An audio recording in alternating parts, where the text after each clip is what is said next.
Oh, it's been a few days since we said bye to the others in Nasha Town. Still no news about Rarer, though. Where could he have slunk off to? If only he was gone for good. But with all the trouble he stirred up before, there's no way we've seen the last of him. Hello! You must be the traveler in Paimon? Mr. Flynn has been looking for you. Unfortunately, there's been a serious wild hunt attack over at the quarry. He thinks it's time to regroup and figure out a plan. The wild hunt? Oh, uh-oh. We better get over there, right away! Come on, let's go!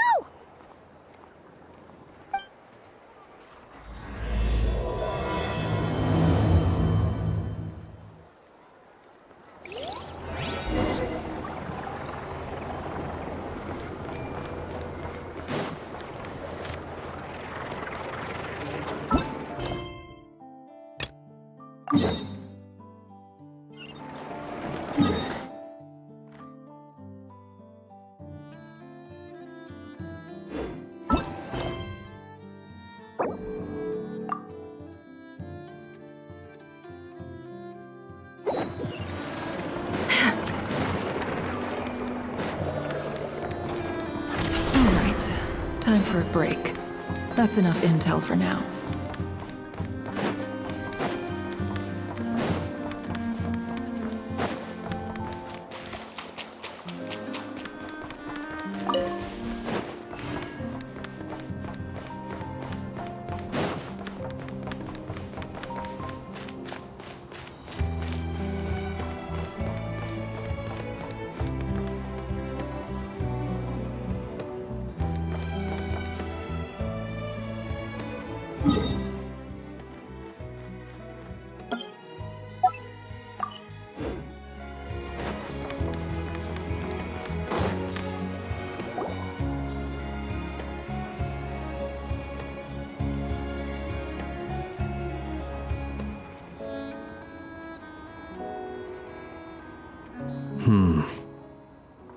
I can barely sense any Kuvaki at all.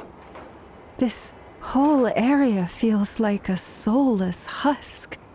Looks like his appetite truly is insatiable. As if the power of that energy cannon wasn't enough.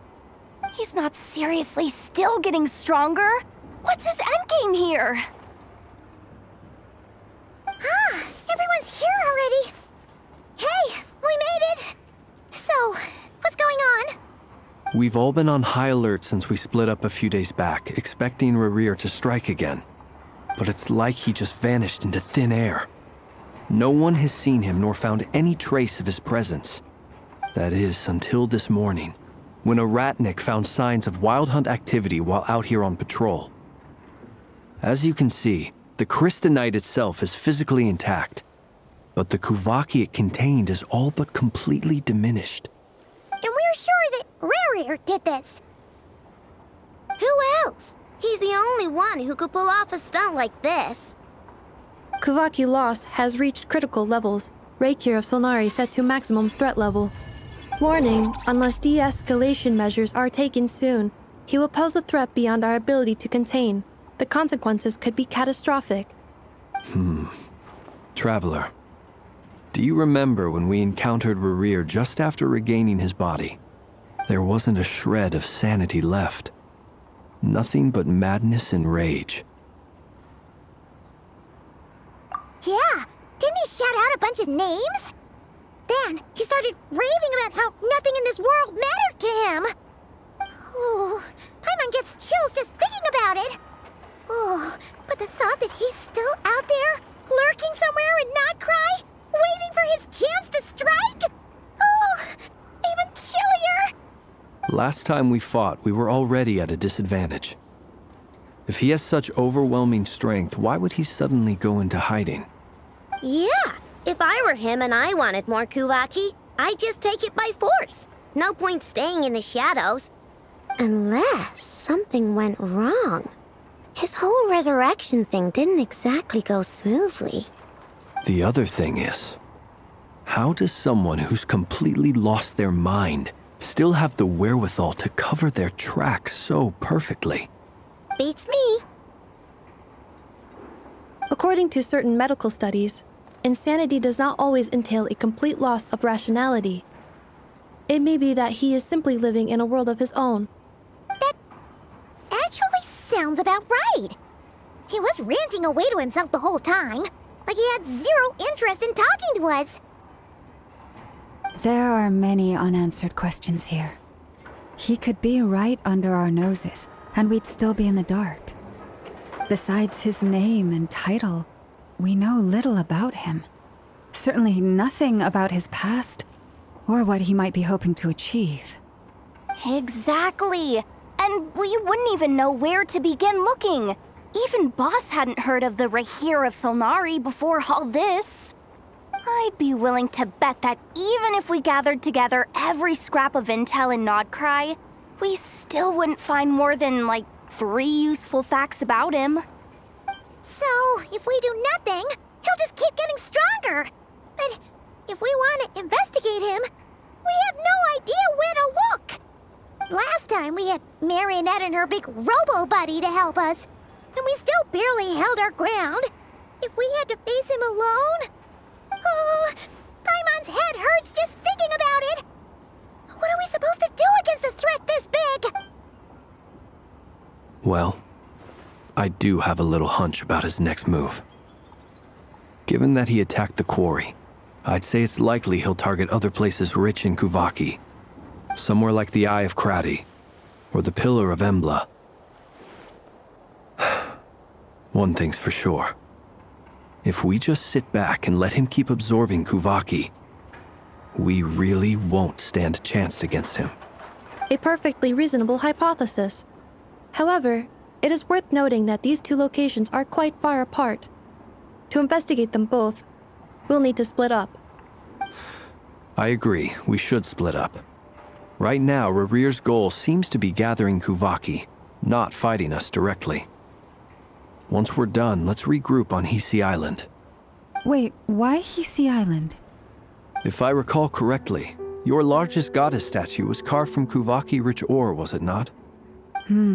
That's right. Yes, it could well be a potential target of his. I should head back and start evacuating the pilgrims.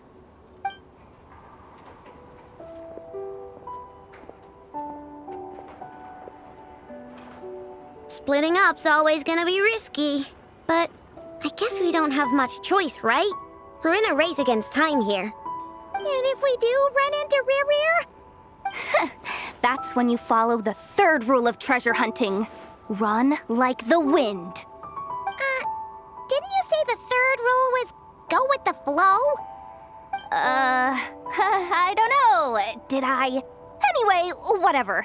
In this situation, go with the flow means go find backup. Agreed. If anyone finds so much as a trace of Rarir, do not pursue him. Get out of the area and alert the rest of us as soon as possible. We need to put safety first. All right, we'd better get moving. Come on, Anefa, let's go.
Any leads? Nope. Diddly squat. No clues to where he might be hiding. It's like he's a ghost. It feels like we're sitting on a powder keg that could go off at any second. Ugh, I hate this feeling. I'd rather face him head on than be left hanging like this. So, you guys didn't find anything either? Not loving the word either. How about you, Flints? I questioned a few Ratniki and eventually narrowed my investigation down to one suspicious individual. But by the time I got to his place, he was already gone. Almost as if he knew someone was on to him. Either that or he's just extremely cautious and doesn't stay in one place for long. He's been biding his time for a while now. The question is, where or what is his next target? No idea. Since regaining his body, he seems to have lost all interest in the fragment in my possession. If he did still want it, he's had plenty of chances to take it. All we can do now is hope that Aino and Anefa turn up some leads. Darn it, Rarir. If you've got the guts, come face me one-on-one! Wait, he's actually here? I didn't mean it, I swear! No, it's coming from Silver Moon Hall. The Lady Kutar might be in danger. Let's get over there, quick!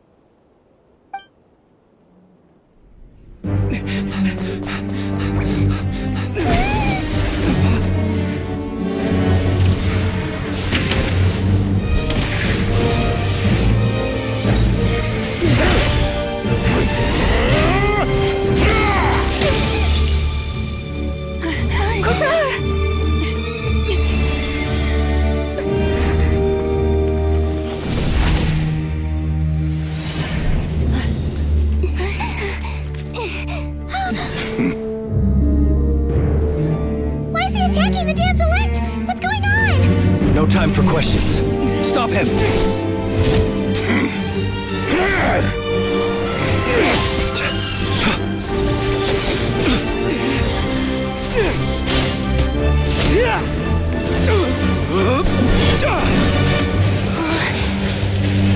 This is insane. Yehuda, get Kutar out of here! On it.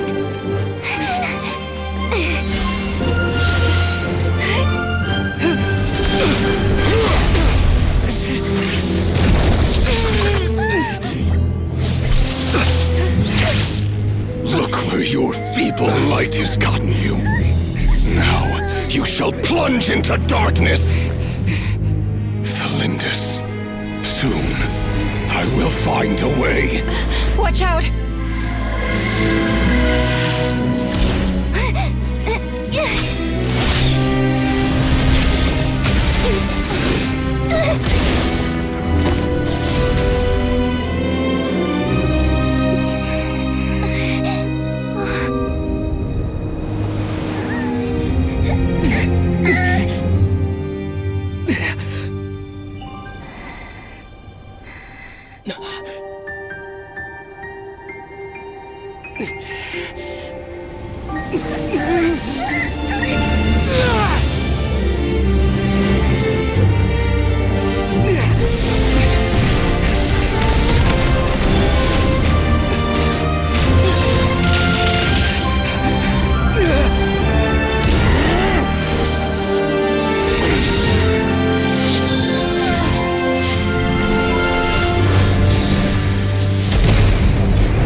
That was too close!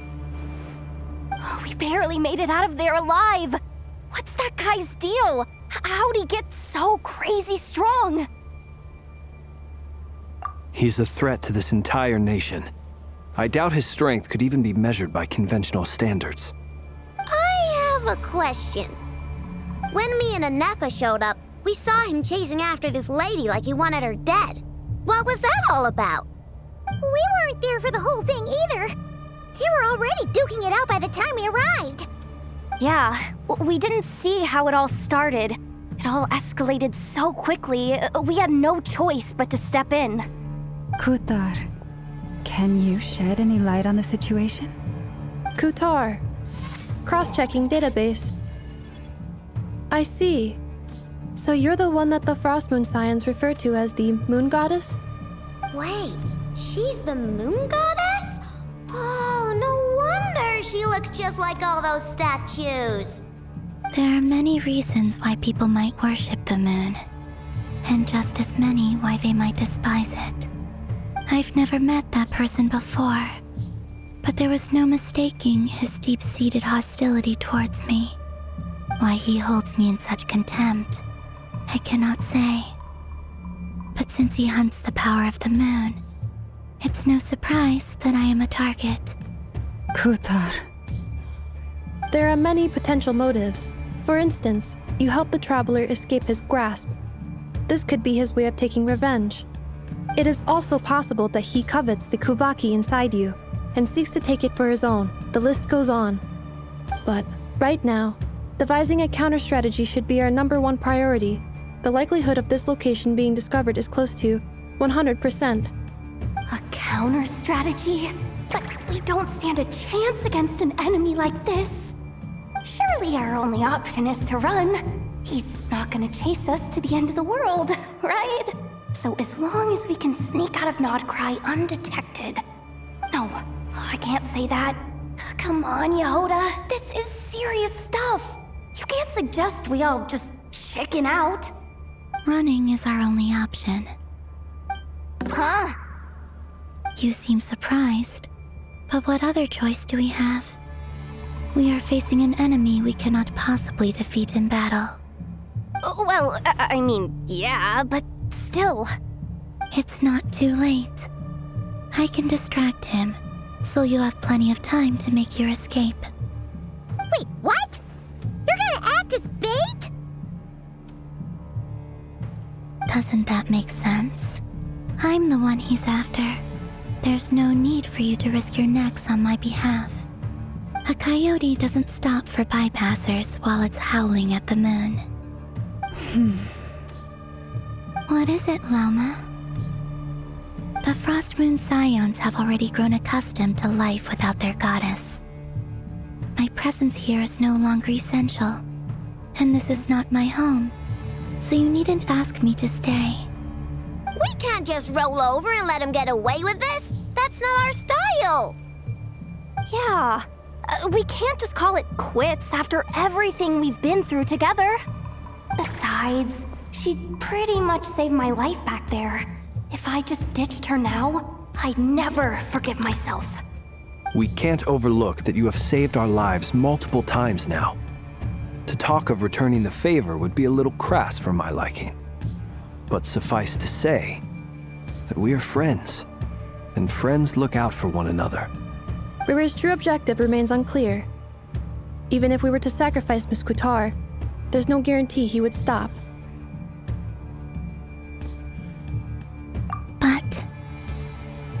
Kutar, I know why you left the Frost Moon Scions so long ago. It was because people started treating prayer as a form of trade. They would make self-centered wishes, force you to accept meaningless offerings in return, and then expect you to perform miracles for them, as if that were their entitlement.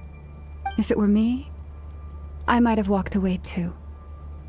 But I believe that time can change everything, and that sometimes it takes losing something precious to appreciate its true worth. After much reflection, I've realized that this was never about whether the Frost Moon Scions need you. Any relationship based on need is purely transactional. What I truly hope is that you'll choose to stay, not out of obligation, but as part of our family. You were born here, and now you've returned. Who knows? Perhaps it was the moonlight that guided you home. Thank you, Lauma. But my power is on the wane. I'm afraid I will be of little use to you now. Very well then. I'll do as you say. Both times you saved us, we were transported across great distances in an instant. Is that one of your powers as the moon goddess? It is, but I find it very draining. I barely managed to pull it off just now, and it will be some time before I'm strong enough to do so again. Rejected by the world, my power is dwindling. Like a lake cut off from its source, slowly shrinking away. Now, it has almost run dry. What do you mean, rejected by the world? The 3 moons belonged to the ancient bygone era in which they came into being. From the moment I was born, the world itself has been steadily sapping away at my strength. The 3 moons are not one and the same. As the goddess of the frost moon, I cannot wield the powers of the other 2. Yet moonlight has a way of blending together. Each can reflect the other's glow. So when our fingers touched, I was able to restore my strength by drawing Kuvaki from the eternal moon's marrow. But this method of recovery is painfully slow. If only we could find the... It's the Wild Hunt! Even faster than we expected. We'll have to finish this conversation later. See how those Wild Hunt creatures are running away from us. They're likely just a scouting party, which means Rerir won't be far behind. Then what are we waiting for? Let's get the heck out of here!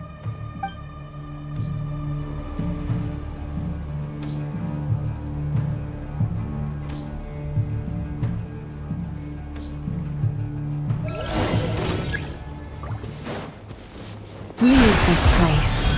Be silent. Cleanup sequence initiated. Annihilation mode. Oh, they just keep coming! This is driving me nuts! Rerir's closing in on us. You need to pick up the pace. There's too many of them! And this time, we can't fall back on Kutar's house to escape! This goes on much longer.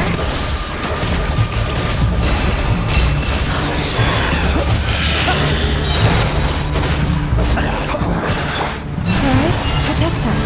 By the frost. Look! Your rainbow! Your black! Ultimatum protocol. Installation chamber deployed. Be silent.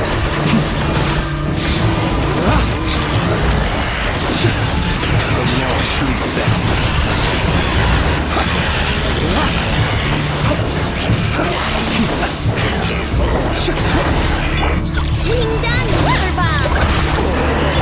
With one heart, we pray. Close your eyes. Observe to dust.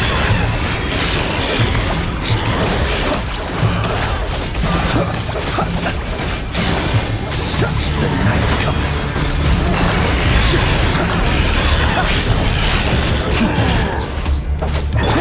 Chew on this! Seek within.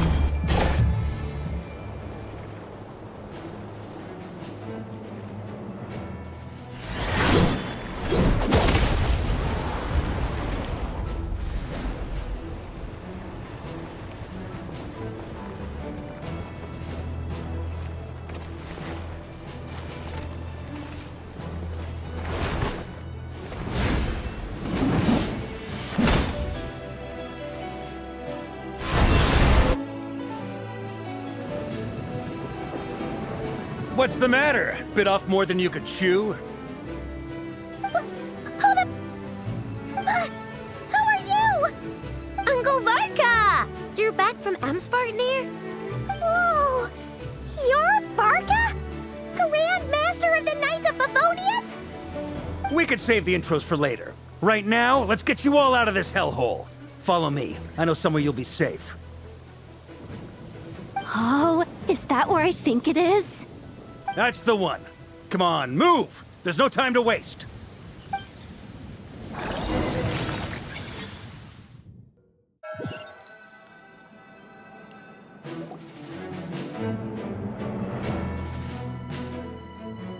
Wow! Where are we? This is so well hidden. Well, that goes without saying. This is the Knights of Favonius' meeting place in Nod-Krai, and a contact hub for the Northern Intelligence Network. AKA, the black market of intel. No matter what faction you're with, it's the place to buy and sell information.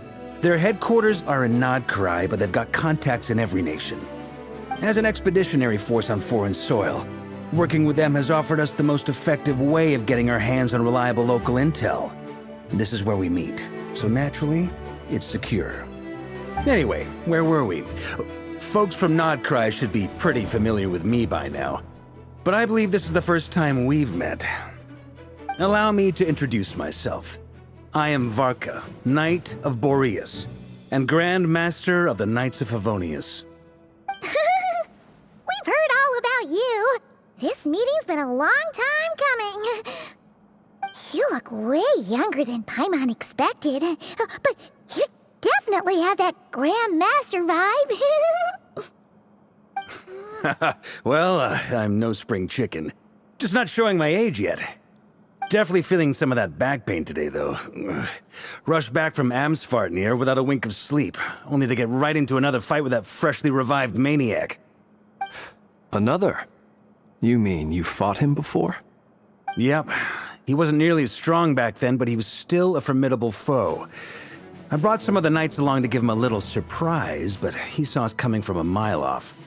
My squad took heavy injuries, and I barely made it out alive myself.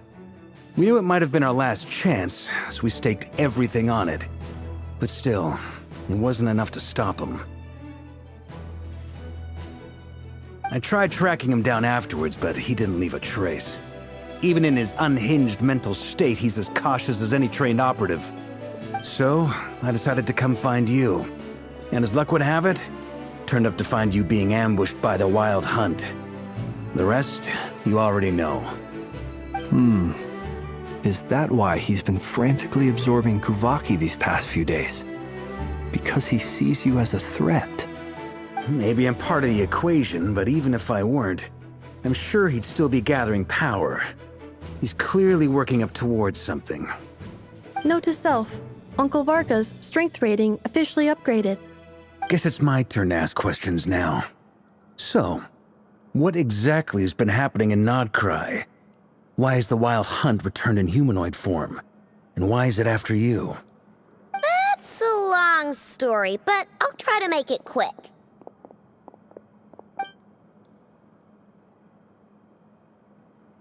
Wow, I had no idea so much had happened. Sounds like you guys have really been through it. So, the Kutar is actually a Fatui Harbinger. And all this Wild Hunt activity in Nod-Krai is the work of the Raker of Solnari, one of the 5 sinners. Oh, that's a lot to take in. Need some time to wrap my head around it all. I'm truly sorry, Mr. Varka. You stood with us against the Wild Hunt, and did everything you could to stop it from escalating into a full-blown catastrophe. And then, the one time you're away, it all comes to a head and all your hard work gets undone.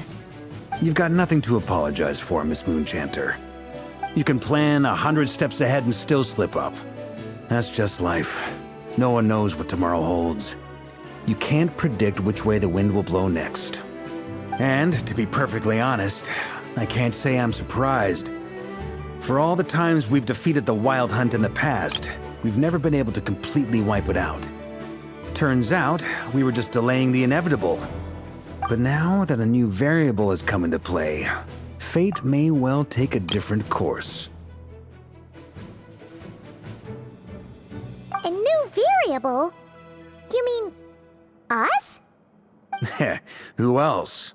And in a strange way, I think his resurgence might not be an entirely bad thing.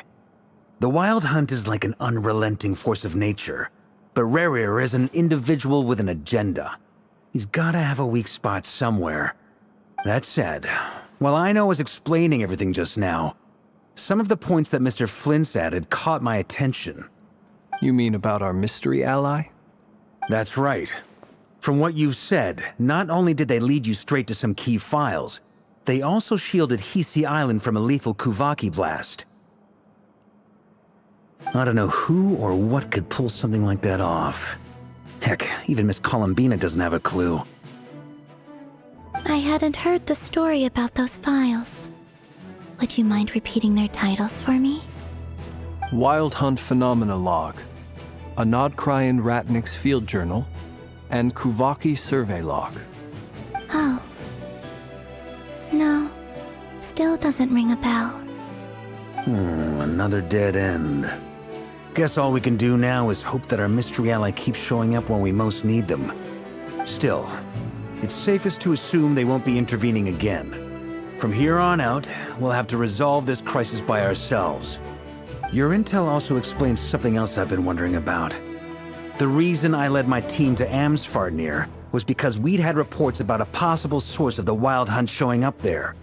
But once we looked into it, it turned out to be a red herring. I don't know who was behind it, but clearly, it served its purpose. I doubt it's by chance that he happened to make his comeback while my attention was diverted. And from everything you told me, it sounds like his scheming began well before his return. So maybe luring me away was all a part of his plan. But is it even possible that he orchestrated all of this by himself? The Moon Maiden and the Raker of Solnari, Nod-Krai of all places. The way everything is unfolding, it can't be a coincidence. So, what do we do now? Got any ideas? Right now, we've got at least 3 things to consider. Let's go through them one by one. First, we need to figure out how to take down Rerir. If we can't beat him in a straight-up fight, the rest won't even matter. To my knowledge, the bulk of Nod-Krai's fighting force is already gathered here. But even with everyone united, we're still no match for Rerir in his current state, let alone with his power still growing. What if there was a way to tap into a new power of our own? How so? Have you thought of something, Columbina? 3 moons once watched over this world. The Eternal Moon was the largest. The Frost Moon was the brightest. And the Iridescent Moon was the most mysterious. They say that back then, the 3 moon goddesses wielded immense power.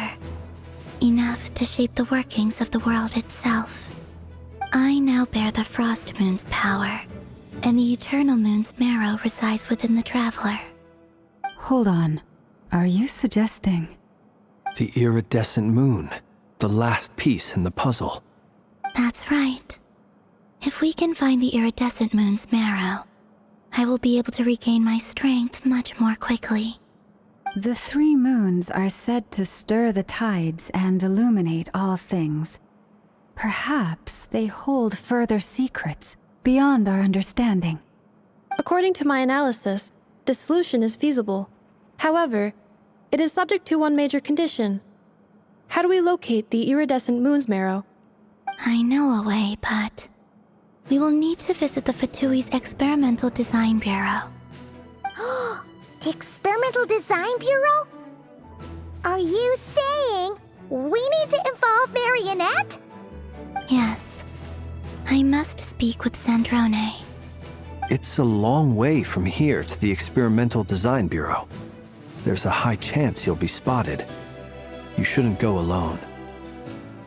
Then that's settled. Next up, our second priority. Somehow, we need to figure out Rerir's end goal. As you saw for yourselves, when he was still in his Wild Hunt form, everything he did was for the sake of recovering his body and resurrecting himself. His first act since then, after laying low for a while, was to try and assassinate this young lady. People's obsessions often reveal their greatest vulnerabilities. There must be a reason why he despises the moon so deeply. Perhaps it sheds some light on his title, the Raker of Solnari. The Wild Hunt has plagued Nod-Krai for centuries now. If we want to stop it for good, we have to get to the root cause of what's driving it. It's true. We still know very little about him. If Kuthar hadn't given us that lead, we wouldn't even know his name. But where would we even start? I doubt even the Intel Queen of Nod-Krai has a clue, and she has info coming out of her ears. Oh? That's a rather hasty conclusion for someone who's so painstakingly meticulous when it comes to dealing with machines. Ah, she heard me.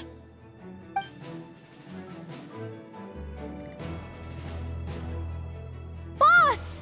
What are you doing here? I'm now asking myself the same question. I received a letter from a humble knight of Favonius, requesting a meeting to discuss a major business deal. But it looks like this humble knight had something else in mind. Details, details. Miss Neffer, the important thing is that you've arrived at the perfect time. Since his failed ambush, I've been racking my brains trying to come up with a plan to fight Rerir. Given the severity of the situation, I think it's fair to say that our only chance lies in uniting as one. And I'm talking all the factions in Nod-Krai. We can't do this without the Curatorium, but I knew it'd be a tough job to win you over. So, I took the liberty of reaching out for a little chat. Wait a sec. How did you even hear about this place, Neffer? Didn't you say this is meant to be the Knights of Favonius' meeting spot? And a contact hub for the Northern Intelligence Network? And isn't it supposed to be super hidden? You really think he could have gotten settled in Nod-Krai without my help? Besides, I'm the one running this gig. Of course I know where the meeting place is. Allow me to introduce the current head of the Northern Intelligence Network. If it's intel you're after, she's your woman. Pretty much seen and heard it all. Please spare me the flattery. Let's cut to the chase. Seems like you've run into some trouble, huh?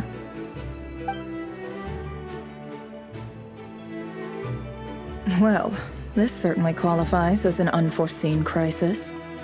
On behalf of the Curatorium of Secrets, I wish you all the best of luck. So you're just going to sit this one out? Why should I get involved? What could possibly be in it for me? What if we told you, we can't do this without you? Oh? Then I'd say, you'd better make it worth my while. I don't work for free. I can't put a price on something like this. It's just not in my nature. But then again, you and I have always been polar opposites in this regard. So I can't exactly say I didn't see this coming. If you insist on compensation, I will pay you. Consider this a formal commission. Sound fair? You just don't give up, do you? Too bad. I know you well enough to know you can't afford my prices. The riskier the job, the more it'll cost. And a Moonchanter's stipend isn't exactly generous. Unless you're planning to start passing the donation box around among the faithful. Boss, just a thought. If they come up short, maybe you can take the difference out of my next few paychecks. Things got really dangerous during the fight with Rerir.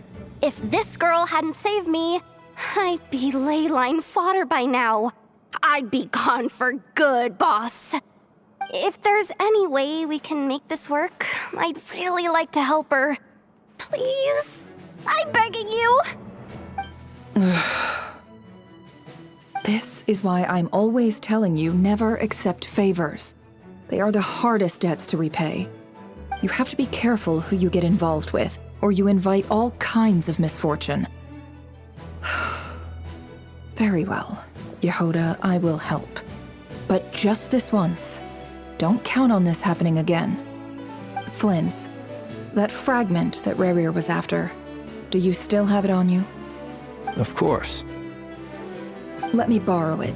I need it to follow up on some leads.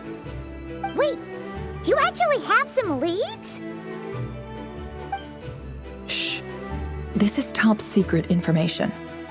I get it. We all have things we'd rather keep to ourselves. Plus, I know we can count on you, so we'll leave the intel gathering in your hands. And that brings me to the third and final item. We need to find a way to distract him. We need time to make our move, so someone will have to stall him.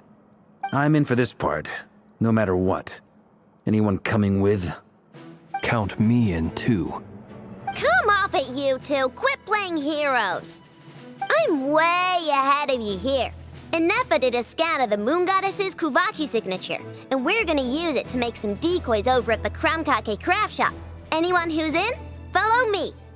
Once they're ready, we'll deploy the decoys across Nod-Krai. So as long as the rest of you keep moving, he won't catch on to your scent and won't be able to track you down. I like it. Genius idea.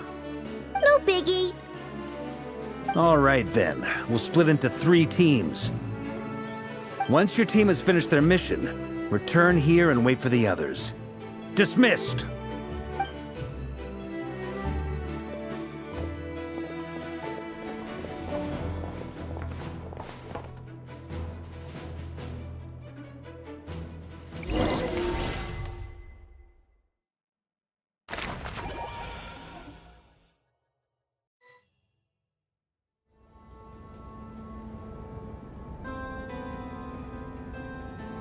Lady Damselette. Wait, and you two? What are you doing at the Kuvaki Experimental Design Bureau? We've been doing our best to mind our own business lately. But if you're just gonna waltz up here like this, you're seriously pressing your luck. Don't blame us for doing what we have to. Huh! You really think that's gonna scare us off? We're not looking for any trouble. I just want to see Zandrone. Do I need to remind you that you're still a wanted fugitive for deserting us, out of consideration for our former ties and the crisis we're all up against? We'll let you leave in one piece. But don't even think about trying to get inside. Let them in. But... Are you going to make me repeat that? No, my lady. Zandrone seems to be in a good mood. Must be maintenance day.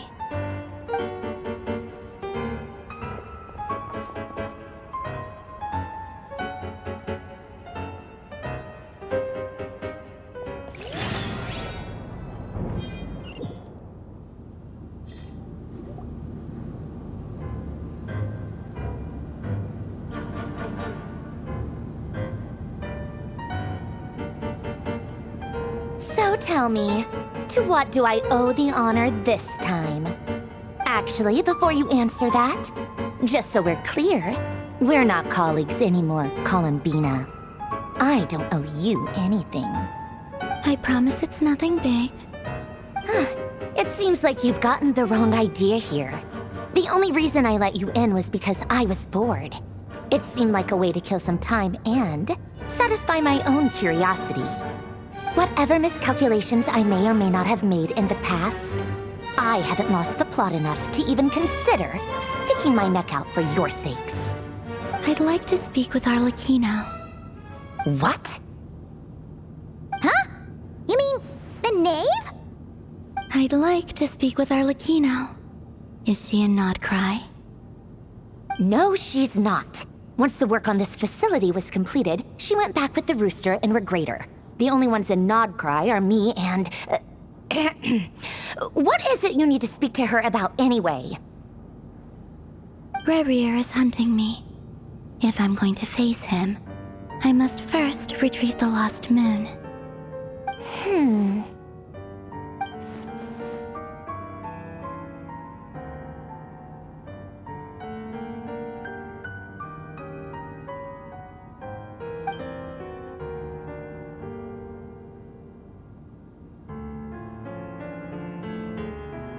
Is that a no, then?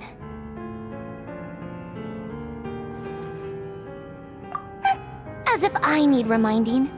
I was this close to settling things with him before someone decided to whisk me away to their weird little garden. Have you held any tea parties lately? Tea parties? yeah, obviously. You don't seriously think we'd pack it all in just because you aren't here. If anything, they've been more eventful than ever. Just me, Arlecchino, and a bunch of insolent, insensitive guests who won't stop asking where you've gone. Oh, they've been a real joy. I bet you served them the worst tea you have. Just like you used to do to me when I upset you. Who cares about how good the tea is when there's no one around to drink it? I keep losing people. First Rosaline, now you. I'm running out of people who can make me laugh. Honestly, what could be more ridiculous than a multi-centenarian goddess who's only ever had the plain herbal tea she received as offerings? You'd always brew a different type of tea for me each time.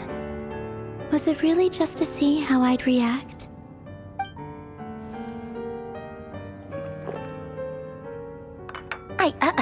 Well, duh. Why else? Watching you squirm was practically my only form of entertainment.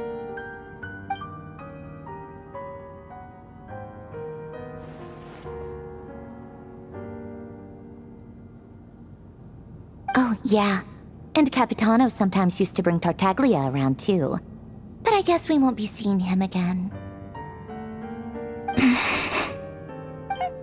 Well, I guess we are overdue for a get-together. Polonia! Have Fevronia pass a message to Arlecchino for me.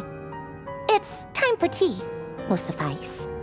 Pass along a message for me, too, if you would. My body cannot contain the marrow of 2 moons, so I'll be leaving one of them in her care. Excuse me? Who said you were on the guest list? If my tea meant that much to you, maybe quitting the Fatui wasn't your brightest move. Back when you were under the Tsaritsa's protection, no one would have dared come at you so openly. But that protection didn't come for free. In fact, I paid dearly for it. At the end of the day, it was just another transaction. I just got tired, that's all. I never wanted any part in their grand ambitions, and I've had enough of being treated like a bottomless supply of power. It brings back memories from the old days, when I was still worshipped as the moon goddess. Centuries on, it may be a different group of people, but I see the same greed in their eyes. I figured you'd leave eventually. You didn't have as much of a reason to stay as I do. The Tsaritsa gave you shelter and protection, but that was it. Nothing more, nothing less. Meanwhile, the Fatui demanded everything from you in return, until it was more than you could bear. I get why you left. And frankly, I have no interest in dragging you back just because the higher-ups told me to. But if you keep hanging around with this riffraff, the next time we cross paths, we might be enemies for real.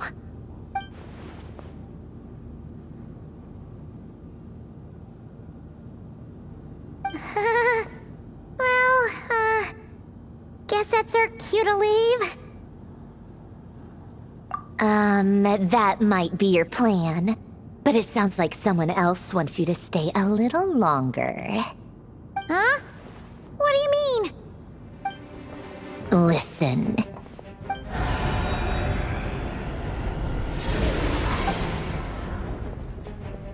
My lady, it's the Wild Hunt. A horde of monsters is headed straight for the facility.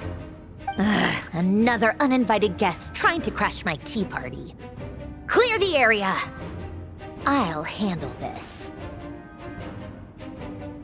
Wait, what? You want us to leave you here by yourself? You'll be lucky to make it out of this alive. You really think you can afford to worry about me? Go on, get out of here. You may have stopped Polonia from crushing him last time, but I've made sure that won't happen again. The entire Experimental Design Bureau is rigged for war. Stay and watch if you want, but it'll be at your own risk. You're not flagged as friendlies in a weapon system. Don't tell me what to do! Look, if If you're leaving, make it quick. Or you'll just get in my way. There's a secret passage on the second floor. It'll take you right to the plains out back. Stare all you want, Columbina. You're not getting another invitation to my tea party. I know. But thank you anyway, Zandrone. This is exactly why you shouldn't hang around with those people. All their melodrama and sentimental nonsense is rubbing off on you.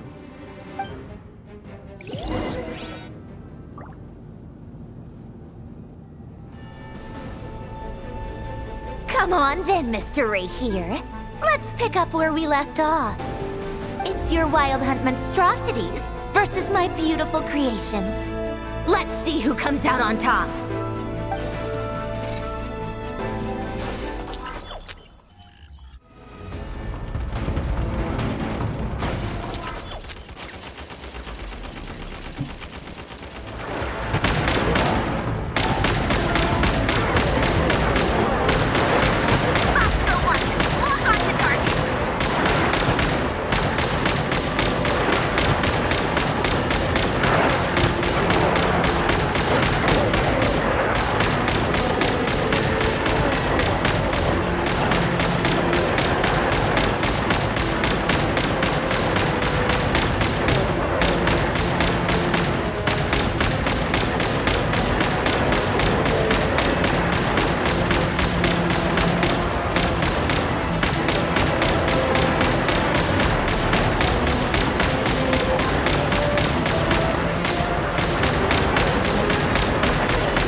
Colonia, get him!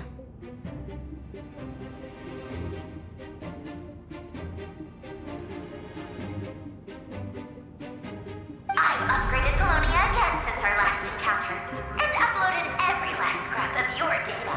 So let's finish this, once and for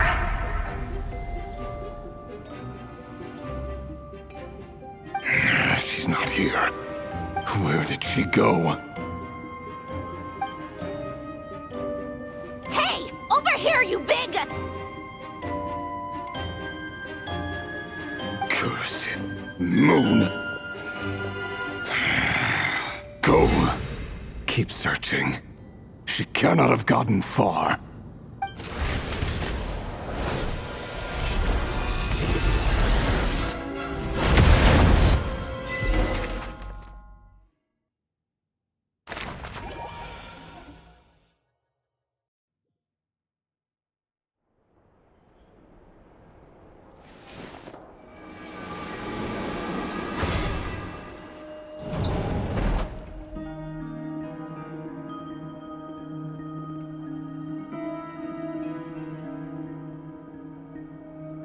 So this is your method for investigating Rarir's past? It almost looks like some kind of ceremony. Good deduction. But it's quite a different affair from what you're used to with the Frost Moon Scions. Whoa! First time I've ever been in here. Boss always said it was off limits, so I pictured some kind of creepy dungeon. But it's actually kinda nice. Oh, I guess this must be Sumero decor? That's where Boss is from. And that nice shopkeeper who sold me my treasure compass. I'm not sure exactly what you've got planned, but it looks like you're all set. When do we begin? Whenever we wish. But for some reason, I've got a feeling this isn't going to end well. I've never faced Rarir myself, but from what you've told me, his power is beyond anything I could imagine. I, on the other hand, am just an ordinary businesswoman. Our paths should never have crossed, yet here I am, forced to make an enemy of him. If you ask me, you're about as far from ordinary as it gets. So what are you saying? You're getting cold feet? Once I take a job, there's no backing out. Still, I have to ask myself if the power I'm relying on will even work on an opponent of this caliber. And also how to make sure I come out of this alive if things spiral out of control. Death is the one thing we can take for granted. It is the great equalizer, however fortunate or unfortunate we may otherwise be. So it's important to consider how to spend what lifespan we have left. Come on, boss. Lighten up. Quit talking about death. It's bad luck.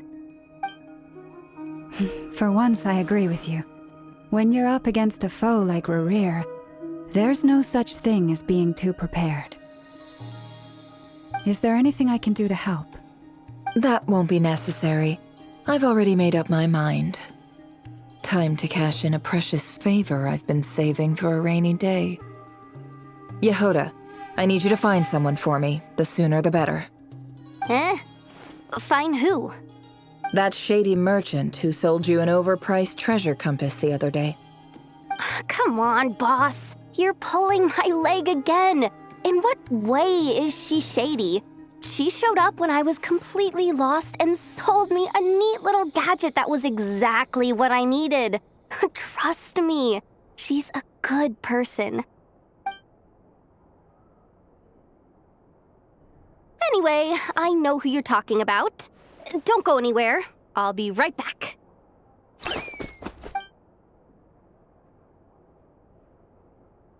Quit grabbing me. I genuinely can't run any further.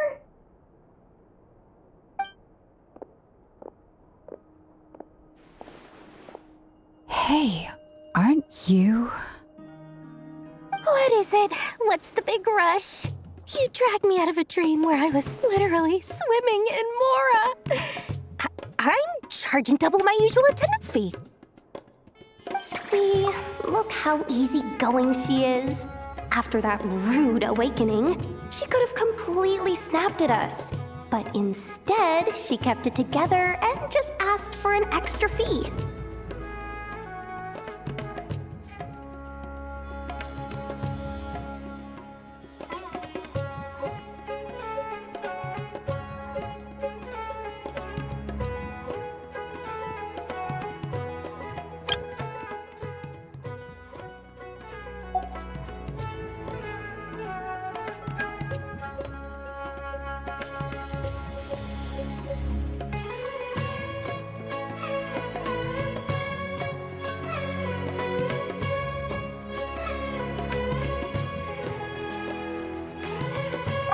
Dori Sangama Bay? I never would have pictured you two doing business together. If you want to make it big in Nod-Krai, it's all about connections. Lady Nefer just so happens to have a lot of intel that interests me. And she also did me a big favor in the past. It was back when I first arrived in Nod-Krai. My trusty assistant, the genie in my lamp, had an adverse reaction to the Kuvaki and fainted. And when you know it, that's when I suddenly find myself in a life-or-death situation. Good thing my compatriot was there to swoop in and save the day. I've been giving her a 30% discount off all of my goods ever since. Now, so that no one here feels left out, I'm willing to extend a 20% discount to fellow friends of Boss Nefer. Plus, any other friends you send my way will enjoy 10% off. What can I say? The great Lord Sangama Bay is nothing if not generous. So, let me guess. You've run into some trouble? I've got everything you could possibly need, and the more you buy, the more you'll save. You guessed correctly. What have you got in the way of survival gear? The one type of gear I've never been short on. What are you looking for? A jetpack fresh from the Academia's labs? An ancient suit of armor dredged up from the bottom of the sea? At the very least, I need to know what kind of opponent you're dealing with here. If even you're worried about staying alive, it must be pretty serious. What if I told you it's someone with the power to bring a nation to its knees? Is that so? Then we really are talking top-shelf treasures. I don't have anything like that in stock right now. I'll have to ask my supplier. Your supplier? A powerful woman, make no mistake. I can't reveal her identity, but luckily for you, I hear she's planning to visit Nod-Krai in the near future. If you're willing to wait, I can ask her when she's here. Can't say exactly how long that'll be, though. Then, let me put it another way. What would you do if you encountered an enemy like that? Roll over and serve yourself up on a silver platter? Of course not! I have a handy little trinket from one of my generous suppliers, which... Hold on. What exactly are you getting at? No! This is for my personal use only! Let's just say I'm borrowing it, all right? Just for insurance purposes. You'll get it back later. Favors are the worst kind of debt to owe, and now you've got a chance to repay one. A win-win situation, don't you think? Fine. You can borrow it for 5 days. No, make that 3. And for every extra hour after that, I'm charging you 1,000,000 mora. Deal? Deal.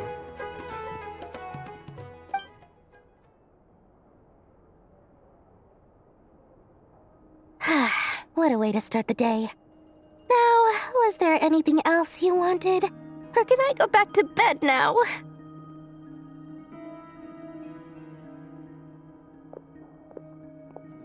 That will be all. Take care now. Don't trip up on your way back, friend. See you later! You're my favorite shopkeeper.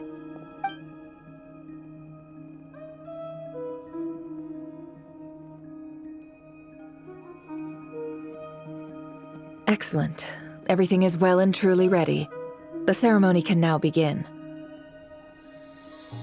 After initiating the ceremony, your minds will follow me wherever I go.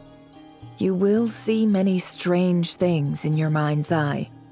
So remember, don't be frightened, and don't make a sound. Now then, let us peer into the Raker of Solnari's past.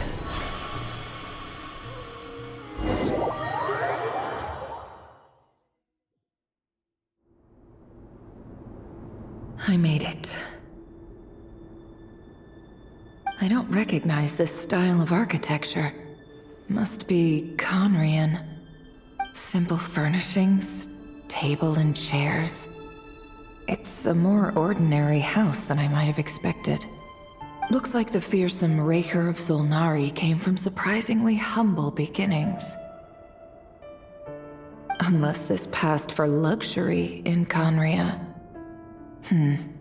Unlikely. It was said to be a very prosperous nation in its heyday. Anyway, I'll keep exploring.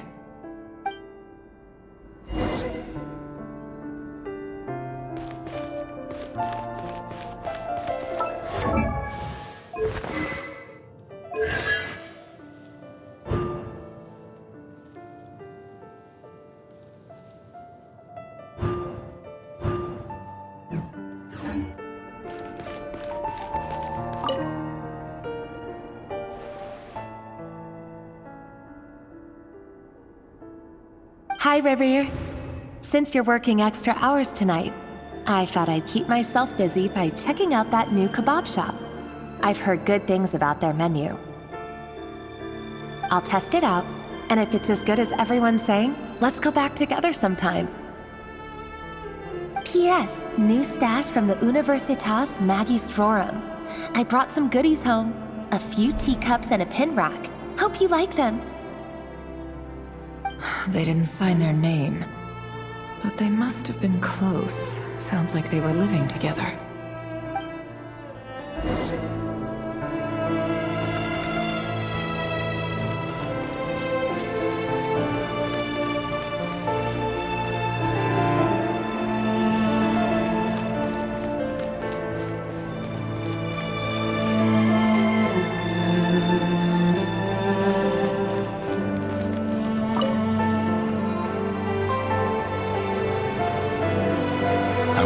Joseph's for drinks today. They have a fine collection, but I went alone. Felindis was tied up with something and couldn't make it. Joseph asked why I came alone, but I didn't really have an answer. He then went on to ask about other things. If you ask me, someone who asks that many personal questions is too nosy for their own good. But if he invites me again, chances are I'd still go. Felindis. That's the same name Ririr mentioned. Crane imports keep falling. If things don't pick up, we'll soon be back to meat and mushrooms only. Honestly, I'm not a huge fan of that new type of mushroom everyone's been into lately. Didn't it start out as a lab-grown variety? I heard it's even mildly corrosive. Seriously, why would you even eat something like that? I don't care if it's an impressive feat of alchemy. That just isn't the kind of thing I like to eat. Grain has to be imported, and they're eating a diet of mostly meat and mushrooms. Could it be because Conria is underground, so it doesn't get much sunlight? That would explain why they use so much stone in their buildings. They even use alchemically modified strains for food. Seems like the people of Conria don't have many options when it comes to dining. I've just about saved up enough now. Time to buy it and keep it somewhere safe. Making a big purchase. I wonder what it is.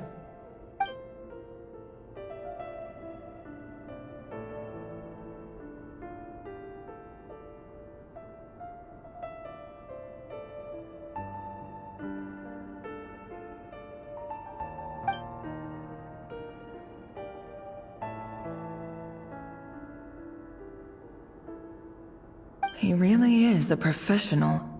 No wonder he's so good at covering his tracks. Despite what he's become, it seems like he's retained certain habits, at least in this regard.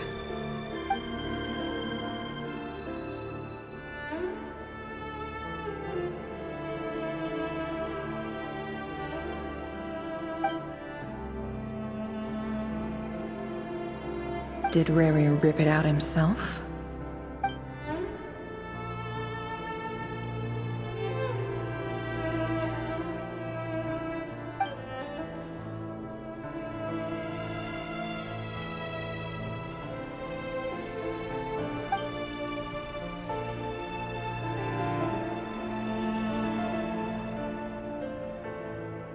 Before I met you, I was convinced that my heart was nothing more than a stagnant pool. The burial place of a fallen moon. A withered, windless grove where the waters rested forever unrippled. It was you who helped me see that my heart hadn't entirely withered away. That it could still beat to the rhythm of love.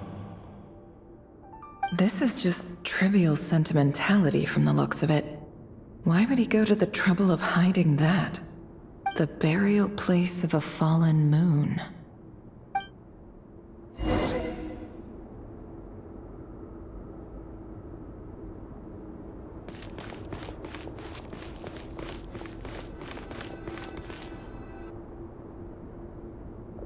Reverie, over here. Dane! Oh, and, Vedaflin here? What a surprise to see you here, sir. Hello there, Reverie. You need not address me so formally outside of court. He doesn't get that much free time, so I invited him over for a drink. Even the court prophet deserves a break every now and then, right? Well, I'm flattered. So, what are we discussing today? Hey, don't look at me. As far as I see it, we don't need an excuse to have a few drinks. Come on, don't give us that. Didn't you say you were about to pop the big question? How's that coming along? Who'd have thought the great Twilight Sword was an even greater gossip? I just didn't expect you to be the first one to settle down and get married, that's all.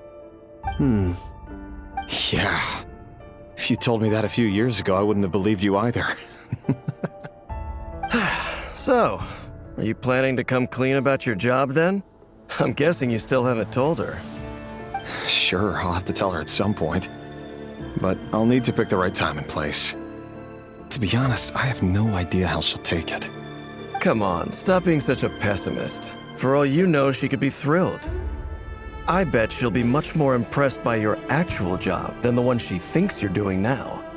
A member of the King's Guard. Quite the cover story. Does the king himself even know? Of course he does. Anyway, enough about me. How have you been? Me? Same old, nothing much to... Huh? What's up, Ved? It's nothing. Vedaflin, Dainslift's elder brother. Renowned throughout the court of Conria as the Visionary, and said to possess a wisdom far beyond the reach of any ordinary man. And yet, despite the gulf between us, he seems to have something to say about me. Does he even know me? Does he see me as a friend of his brother, or just another of the Vinster King's blades? Why did he react so strongly? Was it really to do with what we were talking about? Brown, curly hair and brooding blue eyes. So this is what Rare looked like back in the day. Perfectly normal. No different from anyone else. As frightening as this monster is in the present, there's something even more unsettling about seeing the human he used to be.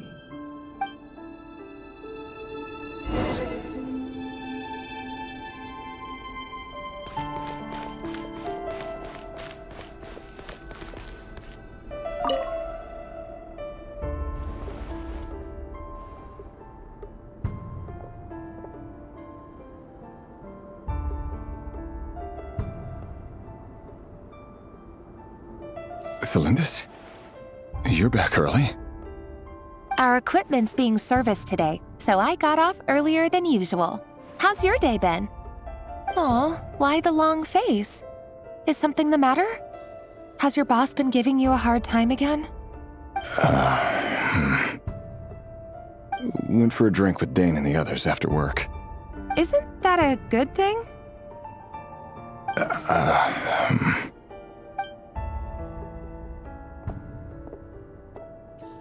Vedifnir showed up today, too. You know, Daneslif's older brother. Ah, Mr. Vedifnir. Yes, I've heard of him. They say that everything he says ends up coming true. He overheard Daneslif mention that I'd recently proposed, and seemed to have an issue with it. But when I asked what it was, he kept it to himself. So, you're worried? You can be such a child sometimes, Revier. We're nobodies. Why would the visionary be concerned about us? I'm sure someone in his position has much bigger fish to fry. Maybe you're right. You worry too much, Revier. We've been together for ages now, and everything's been going so well, has it not? You've even proposed to me. So, you do remember. Tell me then. What's your answer? Like I said, I need some time to decide. You can't just rush into things like this. We may be nobodies in the grand scheme of things, but if we want things to work out, we've still got to plan ahead. All right. Take your time. Just don't keep me waiting forever. Nobodies. Sounds about right. In the eyes of people like Vedifnir and Daneslif, what do we matter? Can someone whose gaze is so fixed on a far-flung future even see the present clearly? Besides, the dynasty's fate rests with the king and his inner circle. Whatever I do, it won't make much difference. Meanwhile, every idea they come up with and every decision they make, it affects everything. These days, the king is lost in his research, and the purge of the Crimson Moon bloodline grows ever more intense. The opposition tried to speak out, but nothing came of it. And I'm under no illusions as to why. Because we eliminated them and got rid of their bodies. A man can have 1,000 reasons to carry a sword, but there are few good excuses to use it. Yet the king has never even considered a gentler approach, and he never will. What becomes of someone who kills on another's behalf? Can he ever find true peace?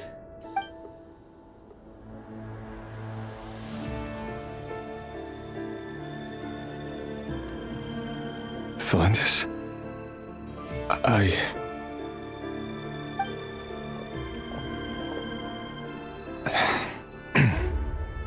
It's nothing. You were right. Fate has never smiled upon nobodies like us. But by the same token, it's unlikely to bear a grudge against us either.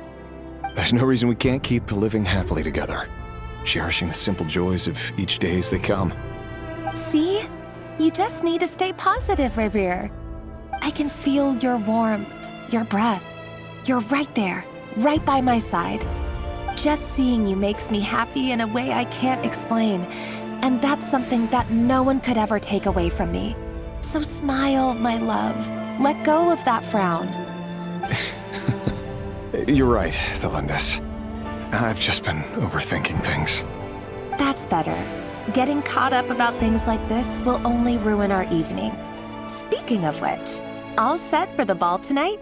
I need to go get ready. You go ahead. I just have a few things to take care of, then I'll come join you. Even busier than the big shots, huh? Fine, I'll go get started. But don't be late. If you keep me waiting too long, I won't be a happy bunny. Relax. I'll be there. Seriously, though, you drive a hard bargain. You're really gonna leave my proposal hanging and still expect me to take you to the ball? Well, that goes without saying. I already told everyone I'd be coming with a dance partner. Besides, they're two completely different things. Let's take it one thing at a time, all right? All right. White outfit it is.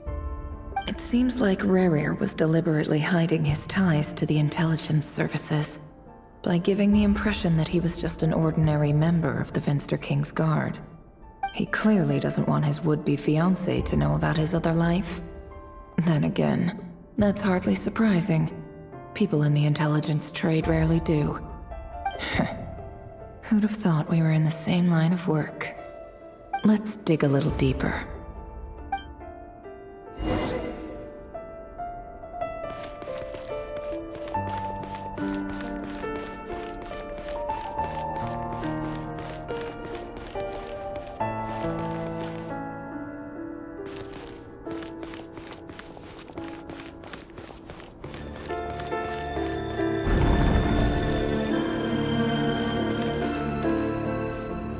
Our last operation was a resounding success, and all thanks to you, Rahier of Solnari.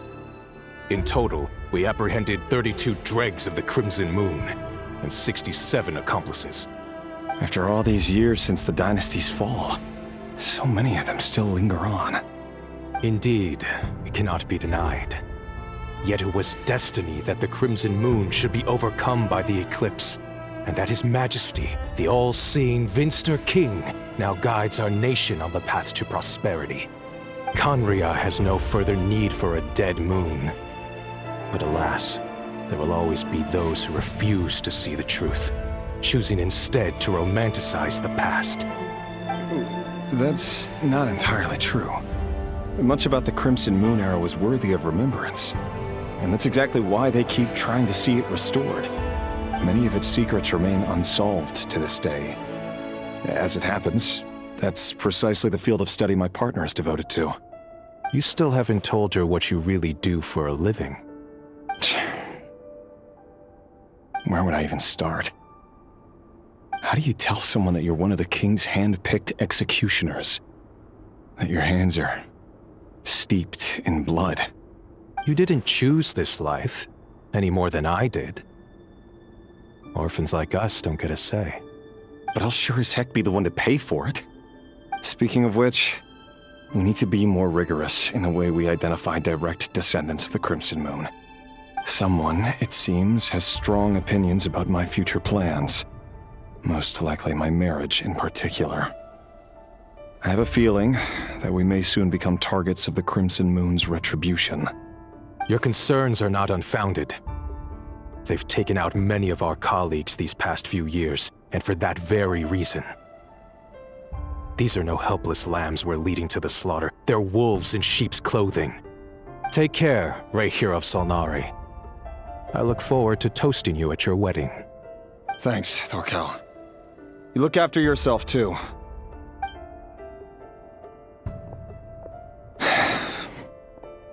Thelindis, I never wanted to keep this from you. You're the last person I would ever want to lie to. But that's exactly why I can't tell you everything. There are things you shouldn't know. Things you cannot know. The moonlit dynasties are a thing of the past. Yet even now, with the sun shining high in the sky, there are those who would call forth a dead moon's ghost. Could that be why Vedalfnir held back? Or was it because of some court secret he's not at liberty to share? I have to get a clear answer from him. No matter what happens, I will protect Thelindis. Rahier seems to be very concerned by Vedalfnir's reaction. Vedalfnir and Dainsleif, the Visionary and Twilight Sword. So that's what they were really like. I've investigated this whole area now. There doesn't seem to be any other memories here. Should I try somewhere else? Wait a second. What's this black smoke?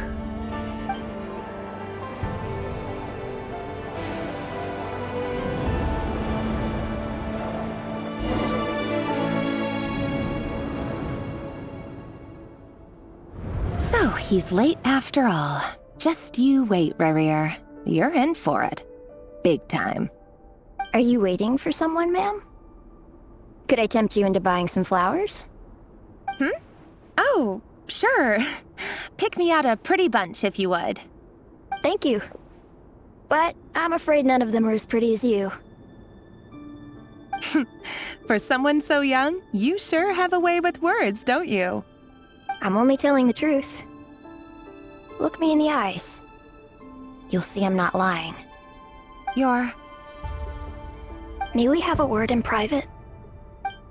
Who are you? And what do you want? It doesn't matter who I am. Too many of our kind have fallen lately, so I decided to take the risk of reaching out.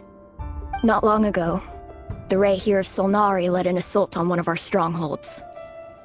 We suffered many casualties, and many who came to our aid lost their lives as well. Sorry, I don't know why you're telling me this. And I don't want to get involved. Wait, hear me out. This time we finally got a clear look at his face and learned his true identity. His name is Rarier, and he claims to be one of the King's guards. What did you say? A cruel irony, isn't it? The man you're set to marry leads a double life as a brutal executioner. But surely, you must have caught a whiff of the blood on his hands. Why are you telling me all of this now? Simple. It's because... How strange. Rarier was nowhere to be seen in that memory. It clearly belonged to Thelindis. Rarier couldn't possibly know what happened if he wasn't even there. Why would her memories appear in his fragment? The ceremony won't last much longer. I think it's time to call it a day.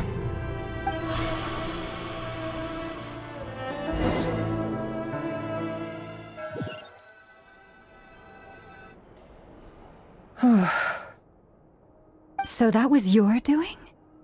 Did you just pull us inside Rarier's fragment to spy directly on his memories? Any more questions, and I'll have to start charging.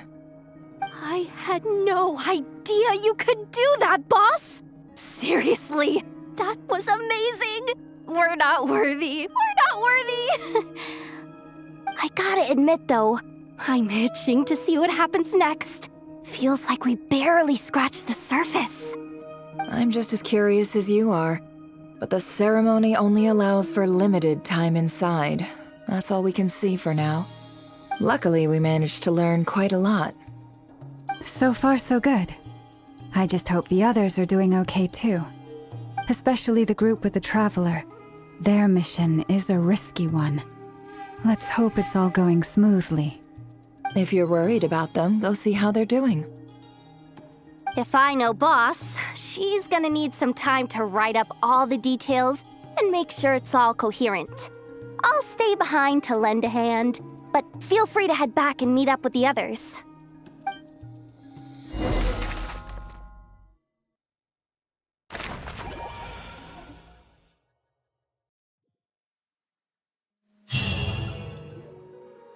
Oh, they've been prowling around for nearly 2 days now. These things just won't quit. Oh, they might not have seen us yet, but them constantly sweeping the area, our way out is completely blocked. Oh, that's never gonna work. One little slip up and it's game over. If they spot us, they'll run straight back to Rarier. And once he knows we're here, it won't be long before he's breathing down our... Oh, guess you're right. All right, time to zip it.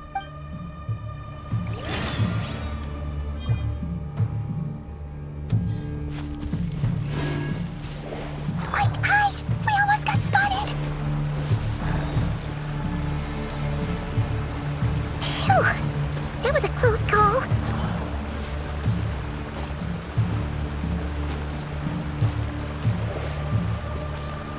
Watch out! He's coming this way!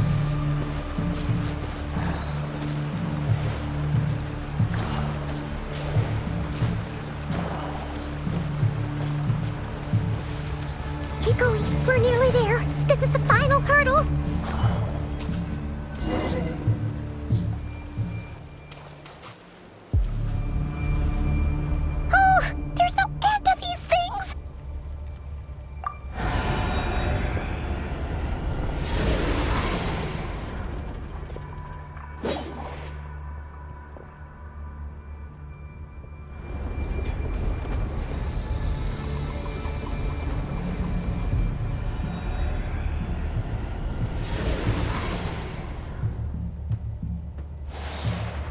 Fire. Fire? Wait, what's that smell? Oh no! There's a fire!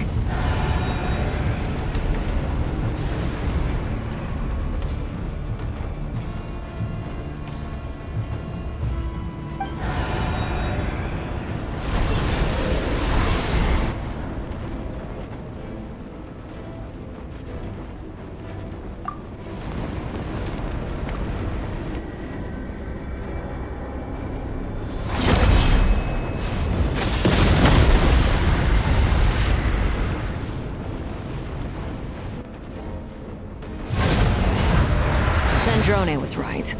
You look weak, Columbina. The old you would never have let such lowly creatures bar your way. Word has it that you did something for the Tsaritsa, and that's why you've lost most of your power. Freedom comes at a heavy price, doesn't it? It's Arlecchino! You came! Hello again, Columbina. And greetings, guests of the House of the Hearth. It's been a while, Arlecchino.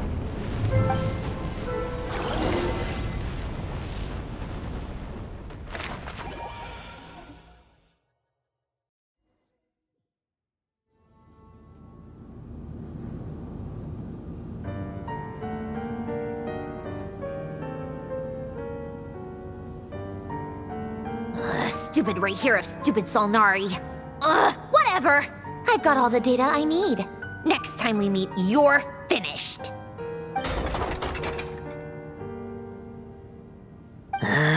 He sure doesn't pull his punches. Excuse me, do you need a hand? You can do me a favor by staying out of my way. Can't you see I'm busy? Wait a minute. I recognize that voice. Hello, Miss Sandrone. Father sent us over to help. How considerate of her. Hey, Fremine, get over here and help me fix this. Lenny, you do your thing. Just keep your sister away from my machines. Nearly every machine that cat girl touches ends up going haywire.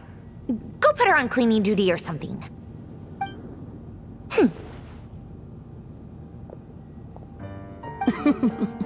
Then let's start downstairs. Fremine, we'll leave this place to you. You've got it. Wait a second. Pretty sure there's still some tea in the cupboard. If you want some, you'll have to make it yourselves.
It's a relief to see you all made it back in one piece.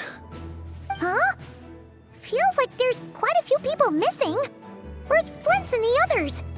And what about Nefer? I returned ahead of them. Flint is helping Aino and Anefa to set up the decoys and buy us some time. As for Miss Nefer... Boss is still wrapping things up on her end. She sent us back to fill you all in on the top secret intel we've been gathering. I see. Then let's get right into it. But first, who do we have here? You brought someone else in to help? Greetings. I was invited here to help as a longtime tea party companion of Columbina's. You may call me Arlecchino. Surely it can't be. Those eyes. Oh, where have I seen them before? Wait, of course. In those memories we just saw. The only Arlecchino I know is the fourth of the Fatui Harbingers. So either you share a pretty uncommon name, or you're more than just a tea party buddy. You're well informed, Grandmaster. A man from Mondstadt living all the way out here in Nod-Krai, and yet the people and affairs of Snezhnaya seem to hold a special place in your heart. Oh, the feeling's mutual. Sounds like you know all about who I am, too. A Fatui Harbinger. The atmosphere in here just got really tense. Guess we can't just start trusting Fatui Harbingers, even at a time like this. I must admit, though, I'm a little curious. Seeing as the moon goddess no longer belongs to the Fatui, what makes you so willing to put your neck on the line here? Nor does Nod-Krai belong to Mondstadt, Mr. Varka. Yet still, you're fighting for it all the same. Things don't always have to have a tangible payoff. Sometimes, stopping things from spiraling out of control is a higher priority than chasing the spoils of victory. Of course, I can't say there's nothing in it for me at all. But that's between Columbina and myself. Forgive me, I don't mean to doubt you. It's just that the Fatui really have been the source of many of our troubles. We have our own way of doing things here in Nod-Krai. But ever since they arrived, the Fatui have treated us with nothing but hostility. I know there's been a lot of bad blood between us in the past. I've done my utmost to avoid friction whenever I could. But sometimes fundamental conflicts of interest simply can't be settled amicably. That's why I'm here solely in a personal capacity. This has nothing to do with the Fatui. As a gesture of good faith, I'll be frank. I can help Columbina track down the iridescent moon's marrow, which will help her restore more of her power. Anyway, what else is on the agenda? Let's begin. She says she'll be frank, then completely skips over the details. Looks like she doesn't want to give away too many secrets after all. But she clearly wants to change the subject. It'd be awkward if I tried to bring it up again now. I guess we'll just have to go along with it. She's the fourth of the Fatui Harbingers after all. One look and you can tell she's not someone you'd want to mess with.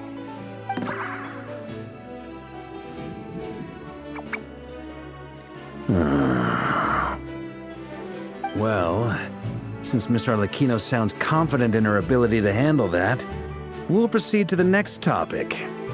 Yehoda, time to share that top-secret intel.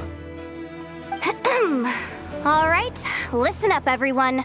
First, we now know that Rerir was originally a Conrian secret agent whose primary mission was to hunt down and assassinate the so-called Dregs of the Crimson Moon. The Dregs of the Crimson Moon? Mm-hmm. In the memories, there was a lot of talk about the Crimson Moon and Eclipse, and a whole bunch of other stuff from the time of Conria. To my knowledge, those were the names of two different Conrian dynasties. Long, long ago, it is said that the people of Conria worshipped the Crimson Moon, drawing a mysterious power from its reflection. But one day, a coup saw the Crimson Moon eclipsed, hence the name of the new dynasty that replaced it, and how it became the new emblem of Conria. Still, long after the Crimson Moon dynasty had fallen, the last ruler of the Eclipse dynasty, the Vinster King, still coveted the secrets it left behind. So, he sent the Rehir of Solnari to secretly hunt down the Crimson Moon's few remaining followers. In those days, Rerir showed no signs of madness. In fact, he was as normal as any other person. Oh, and he had a fiancé, or at least a would-be fiancé, called Tholindis. What's the matter?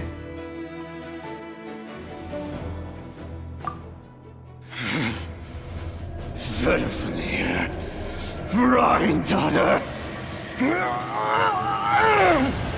Flinders!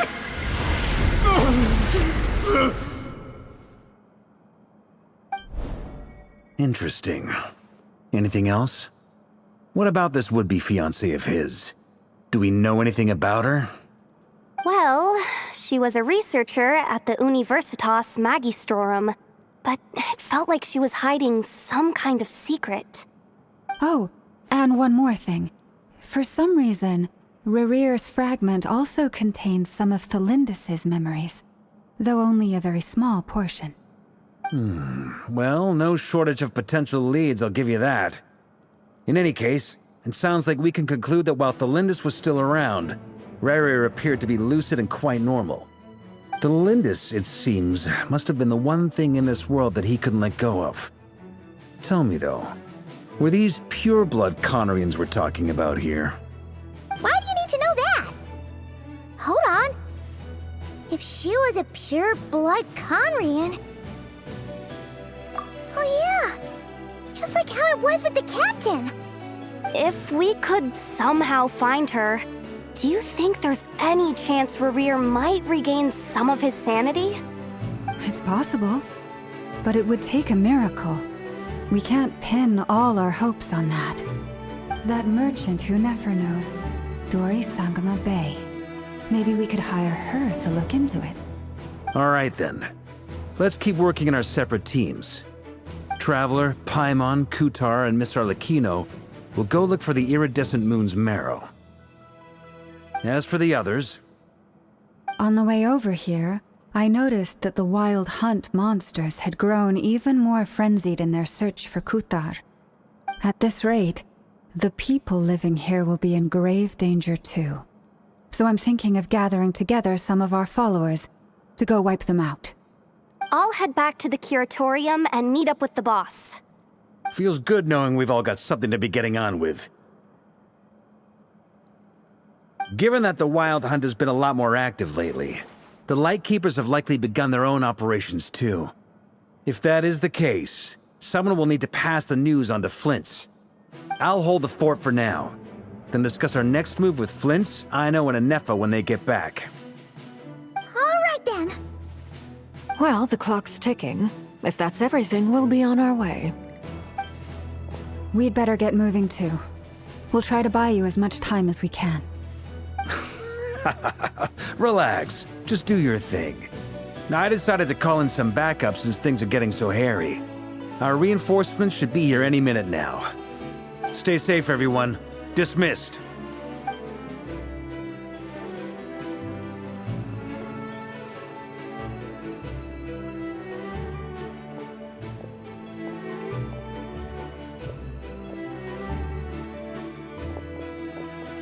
We're back. Did we get here a little early? Or a little late? A tad late. The others have already set off. To summarize, our resident moon goddess has found us a new ally, and Boss Nefer has uncovered some promising info. Everything going smoothly on your end? Not great. I don't know how long we can stall them for. The decoys are getting taken out way faster than we imagined. I'm gonna make some more later, but I need a timeout first. I'm so tired right now. Oh, right! Anefa, could you fill in Uncle Varka on what we just discussed with Flint's? Sure. Uncle Varka, you previously told us about how when you went to investigate a source of the Wild Hunt in Amsvartnir, you discovered that it was just a diversion. But according to Flint's intel, several outbreaks of the Wild Hunt had already occurred in Nod-Krai in the period leading up to that. That was before Rerear had regained his body, when he was far from regaining his full strength. In other words, in theory at least, he still lacked the means to act in two places at once. Flint's, with everything that's been happening, the Lightkeepers across Nod-Krai are rallying to fight back against the Wild Hunt. They're gonna need your help. I know, I'm sure you're capable of coming up with something far more effective than decoys. But for now, you should stay here and get some rest. Anefa and I will head back over to Amsvartnir to see if there's anything I missed. I told you, Uncle Uncle Varka would say that, didn't I? A deal's a deal. Not a word about my snack intake for the next week. Database updated. Reliability of Aino's predictions increased. What does that mean? They were betting on how you'd respond after hearing their intel. It's the obvious choice, isn't it? That's hardly worth betting on. We already decided that Anefa should go investigate the situation over at Amsfartnir on her own. You might as well stay here and keep watch. Someone needs to hang back and oversee our strategy meetings. And besides, you still haven't fully recovered from ambushing Rerir. So I've ended up with the easiest assignment. Well, I appreciate it, everyone. See you when you get back.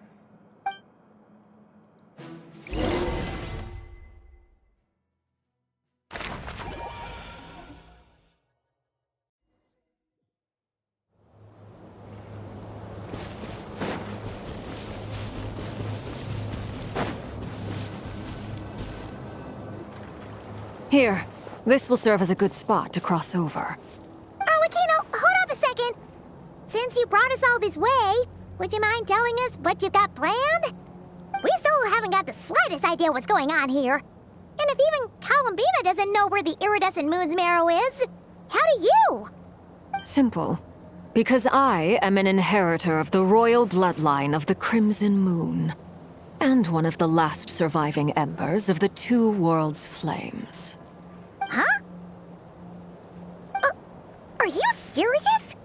As in, you're a descendant of that Crimson Moon dynasty we were just talking about? The one from ancient Conria? Your surprise is understandable. I was also taken aback when I first learned of it. But the more I thought about it, the more I realized the signs had been there all along. When I was young, I discovered I could wield a very special kind of fire. It coursed like blood through my veins and smoldered away inside my nerves. What's more, whenever I experienced strong bursts of emotion or drew too deeply on this power, it was like some kind of presence within the fire would begin to gnaw away at me, consuming me from the inside out. Exactly. That is why my hands are like this, too. At first, I saw it only as a curse, but once I became a harbinger, the jester apprised me of the truth. Together with my own investigations, over the past few years, there are several things that I have gradually come to understand. For instance, take the so-called Crimson Moon. In truth, it is nothing more than the shattered remnants of the iridescent moon, fused with the abyss to prolong its lifespan. Since this blood flame was bestowed upon me by the Crimson Moon, it is a fusion of the iridescent moon's former power and the corruption of the abyss. You all understand the nature of the abyss well enough. I draw upon its power, and in return, it hungers for my soul. This strange blackness is the mark of corruption it has left behind. If I recall correctly, you once told me that if the corruption ever made it to your heart, you'd become a completely different person. Yes, and that's the reason I'm always careful not to push my power too far. It's essentially a never-ending tug of war. Whew. Sounds intense. Anyway, the rest of my story can wait. Is there anything else about the Crimson Moon or the Iridescent Moon that you're unclear about? Paimon has a question. So, the Crimson Moon that the Carians used to worship was actually the Iridescent Moon, right? Which was one of the three Moon Sisters. Does that mean that the Carians were to the Crimson Moon as the Frost Moon Scions are to the Frost Moon? So much of that history has been lost. We have no way of knowing exactly what they were like. But I would suspect that the Conrians weren't as devout in their moon worship as it might appear. The iridescent moon's remains simply served as their link to the abyss. Later on, perhaps someone discovered a way to make direct contact with the abyss. Or maybe there was some kind of ideological divide. Either way, a dissenting faction staged a coup and drove out the royal heirs of the Crimson Moon dynasty. Still, Even with the dark sun looming high overhead, the crimson moon's glow never truly faded. If you want living proof, it's standing right before you. The first time we met, I sensed something familiar in your presence. When I looked at you, I felt I could see that mysterious red moon in the corner of my eye. In your flames, I saw its broken image, surrounded by a strange black aura. Well, I appreciate that you kept it to yourself. Much about the Crimson Moon is still a mystery, and I'd prefer not to end up as the object of an insane research project. Anyway, time is against us here, so if there's any other questions, they'll have to wait. I just want to make sure I've got one thing straight. In her letter, Sandrone mentioned that since you are unable to contain the iridescent moon's marrow yourself, you intend to leave it in my custody, correct? That's right. For now, it's the only way I can pay you back for your help. The iridescent moon is already part of who you are, so with its marrow in your possession, you'll be even more powerful than before. Deal. Then let's get started. Get what started? What does this place have to do with the Crimson Moon? When I first became a Harbinger, the Jester gave me a book called Paranhari, also known as Leobranto Inamorato. You should be able to buy a copy next time you're in Fontaine. It's a love story set in the Crimson Moon era, but setting aside the tangled romances of its characters, it also records a few interesting details. In the Crimson Moon era, or so the story goes, there was an orphanage that received children from beyond the bounds of this world, and subjected them to a peculiar induction ceremony. Beyond the bounds of this world? For real? And what kind of induction ceremony? The Crimson Moon sages looked beyond this world for beings with powers that surpassed the gods. But fearing they might lose control, they subjected these children to a process of refinement. They made these children crawl up a fireplace and kept asking them, "Have you died? Did you see it?" Until they finally admitted to having died and seen a crimson moon.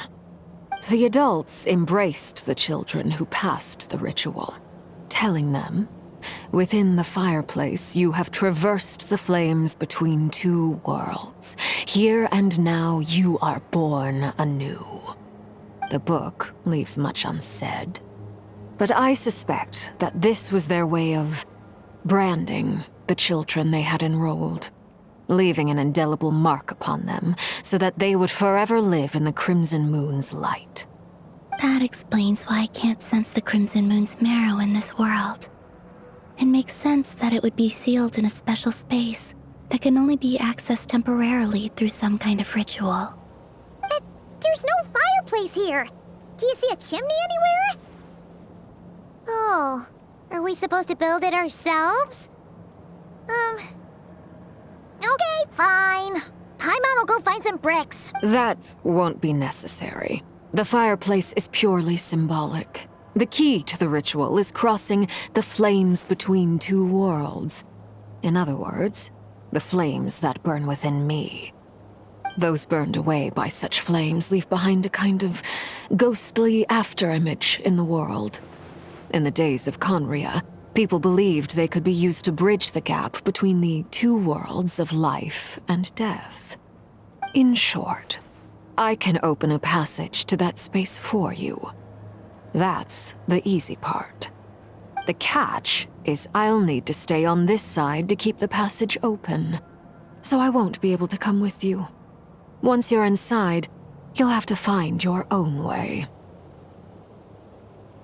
Very well. Then I'll open it up. Traveler, spare me a little more moonlight if you would. I may need it.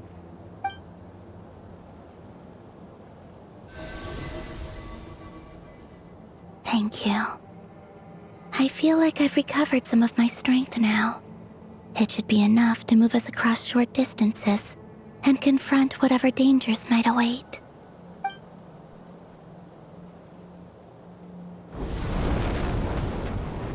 Mistress of the 7 hues of ages past, Great Mother of the present, Crimson-clad Sovereign of the 2 realms, by fire severed, by fire renewed, I offer myself now and beseech your descent.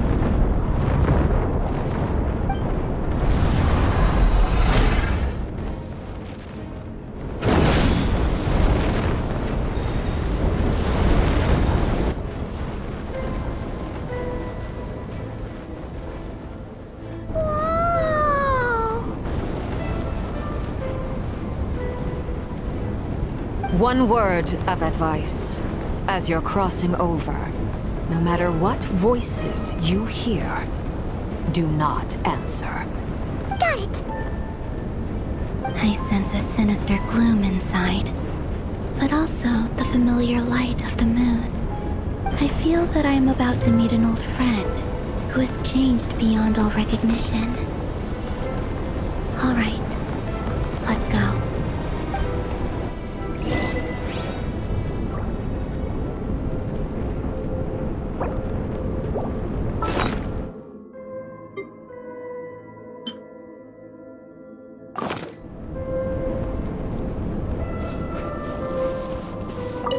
Seismic changes often begin with small windows of opportunity. This could be your window.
Like mummified remains.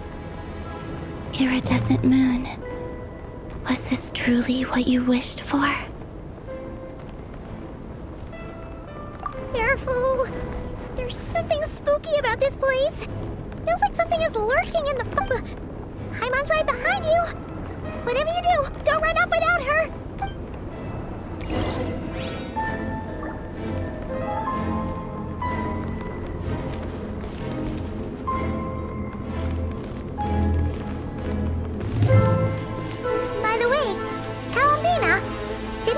That the iridescent moon had shattered into pieces? The moon up there looks pretty whole to Paimon. How is that possible?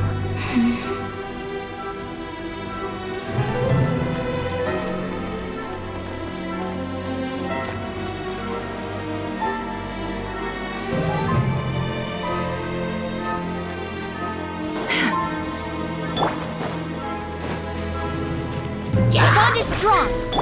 Show her your strength! Leave this place. Can't hide the truth. Time to go clean.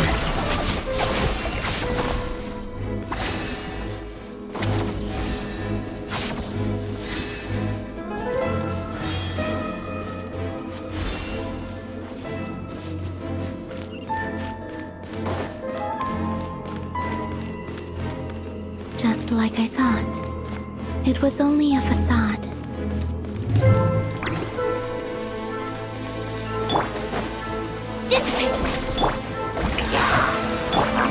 Poor lost lamb.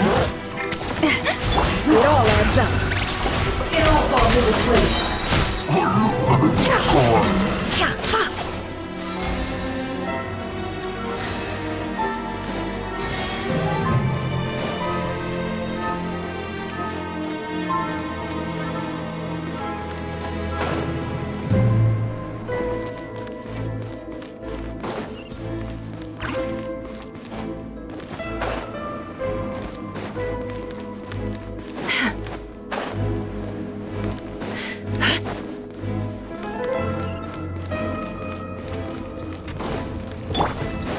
Stand with me!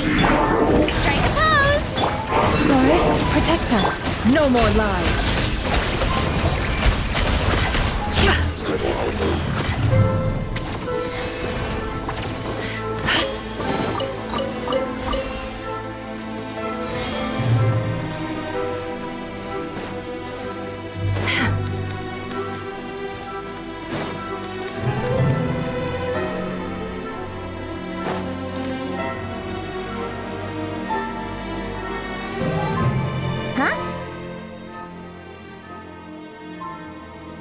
Huh?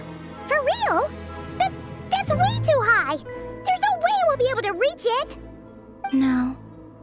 I'm not sensing anything up there. It's coming from under the mountain. Let's see... Ah! There's some kind of weird shadow over the water! Wait, see that? Looks like a mechanism of some sort. Let's check it out!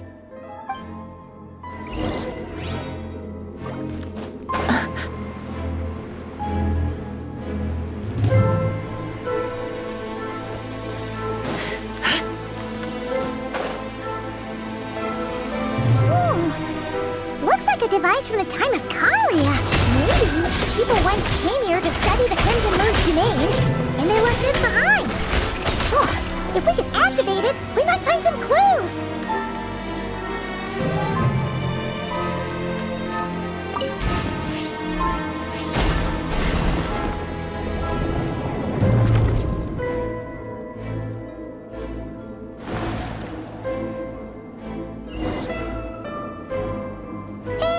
Look at that!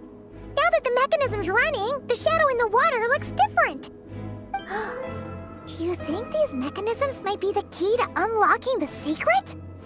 Let's try to find more of them! Thelindis, we'll leave the rest of the research in your hands. We'll be heading back now. I hope this isn't ruining date night. Ugh. Mind your own business. Just leave me some snacks on the table. Thelindis? Is that Rear's girlfriend? How come we're hearing her voice here? Oh yeah! So, do you think she was studying this strange space all along? The Abyss has made this space extremely unstable. Maybe that's why some of the things she said and did were preserved here. Like echoes. Or after images. Whenever I see this view, it takes me back to a poem from my childhood. Waning moon, oh lifeless damsel, weeping on the mountain crest, mourning still in wistful tone, her fragile soul now laid to rest. For me, of all people, to be here investigating the mysteries of the Crimson Moon space, is it a coincidence or something more?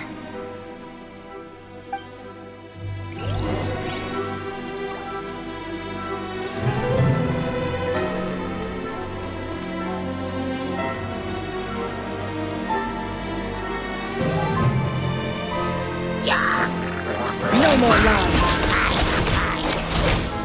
Can't hide the truth.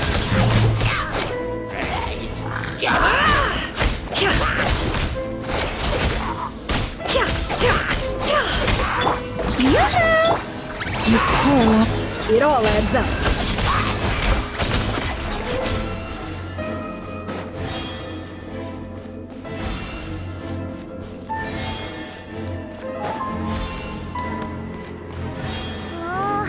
like the Abyss has messed up this mechanism. We need to find a way to get it working again. Let's see if there are any other devices nearby.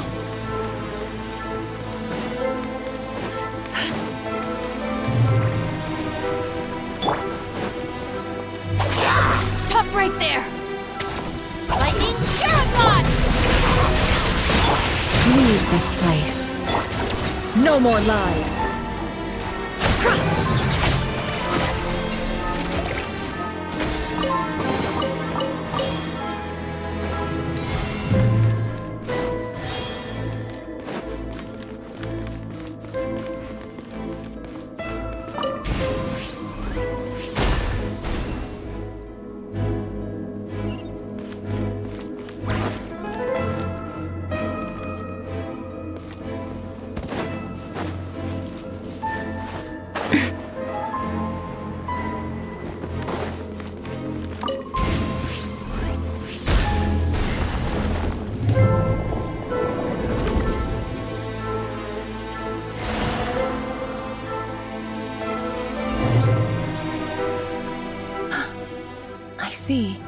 So the moon marrow, or rather the power of the 3 moons, is the key to unlocking... If it really does exist, then maybe this madness can finally be put to an end.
With the Abyss inhibitors in place, I should be able to access the chamber with the moon marrow.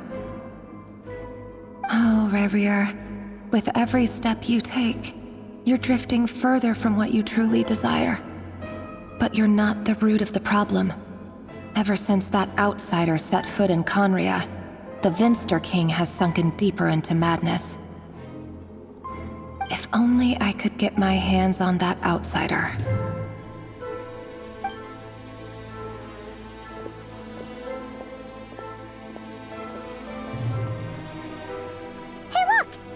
Reflection is back to normal. Elendis' voice mentioned a chamber with the moon marrow. Do you think maybe it's hidden in the moon's reflection? It must be. For within it, I sense the fragile aura of a dying soul. Then there's no time to lose! Let's go!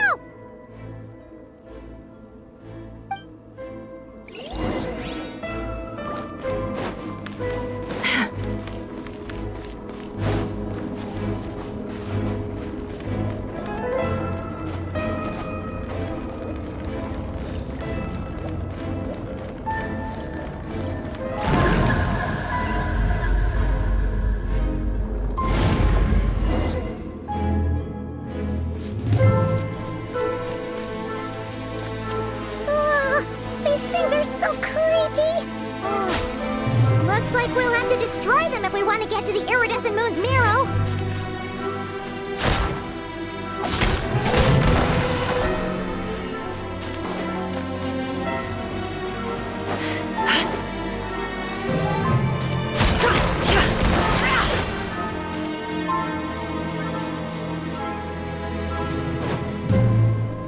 That must be the iridescent moon's marrow.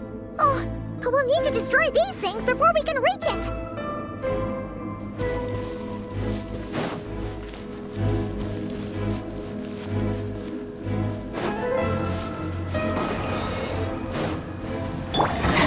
Our bond is strong.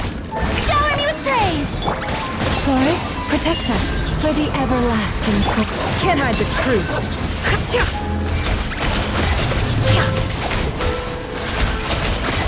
The mystery unravels.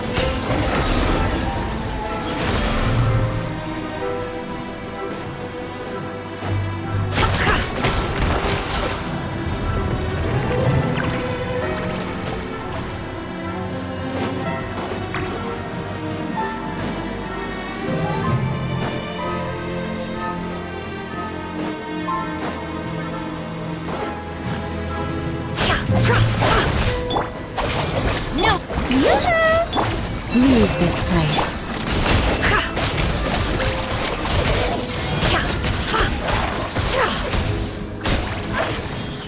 Let's see what you're made of.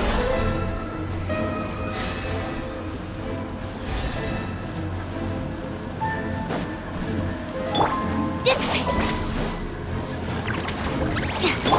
Strike a pose! It all adds up.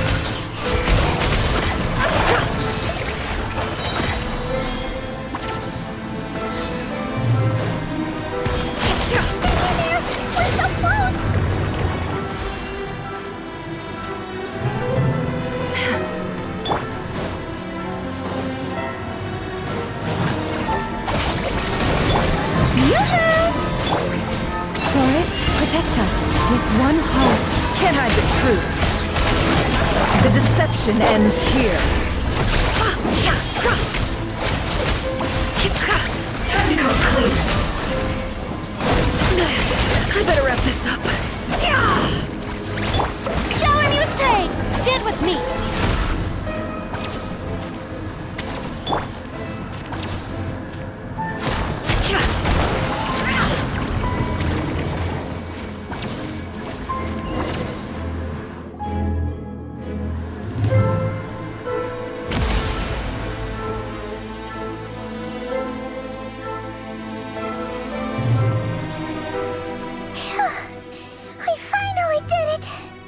The iridescent moon's marrow, still burning away like an undying flame, yet now contaminated by the abyss. It has taken on a new form entirely. If we can purify the abyssal power within, we should be able to obtain its untainted essence.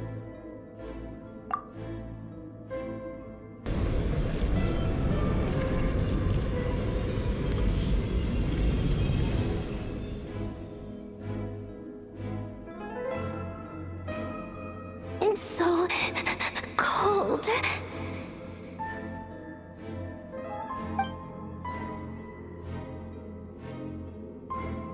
Is it you? Are you here? Huh? Are you talking to us? At long last, I can see you once more. Our fates have crossed, and I am finally free. I'm sorry, I lied to you.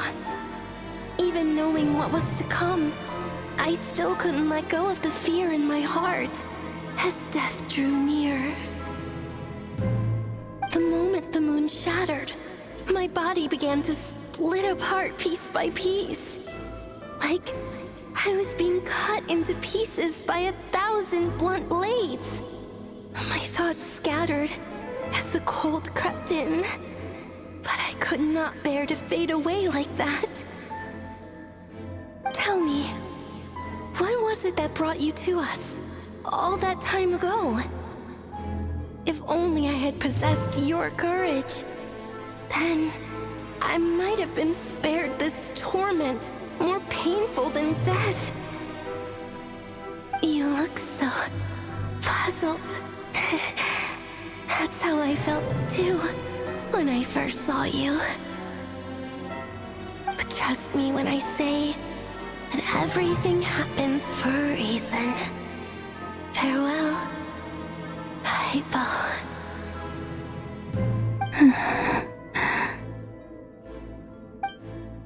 What was that all about? Was that the goddess of the iridescent moon? Oh, it sounded like she was speaking to a long-lost friend. But none of us have ever met her before, right? Perhaps. She took me for the goddess of the frost moon she once knew. For a fading soul like hers, our auras must be too similar to tell apart. But anyway, we've got the iridescent moon's marrow now. That should help you regain your strength, right? Alright, time to leave this place and meet back up with Arlecchino. Let's go!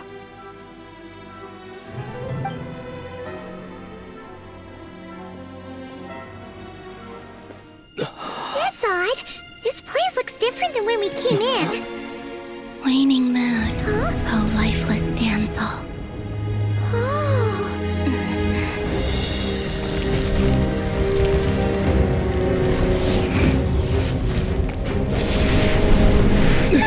Hurry! The place is collapsing! It wants to trap us here. Who's it? The Abyss? Now we've taken the moon marrow. All that's left here is a dark will. It will show us no mercy.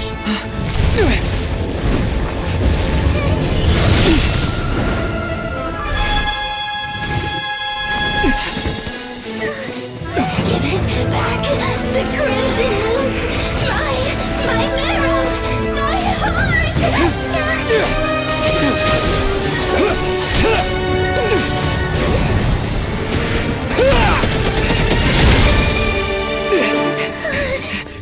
Finally! Huh? Oh no! The exit's blocked! They're back! Now what do we do? This is where you fall. Witness my rise. Hey, What are you waiting for?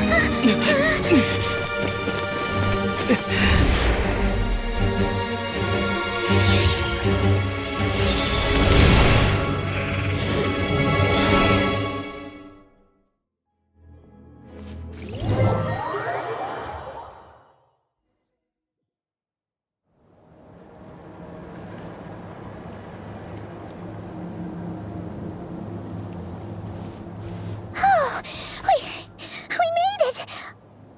Was that you, Arlecchino? Did you save us? Wait, your hands! They're... Oh, this? Don't worry. It's a small price to pay. The Abyss wanted to trap you inside, and I defied its will by bringing you out. No wonder it's a little angry.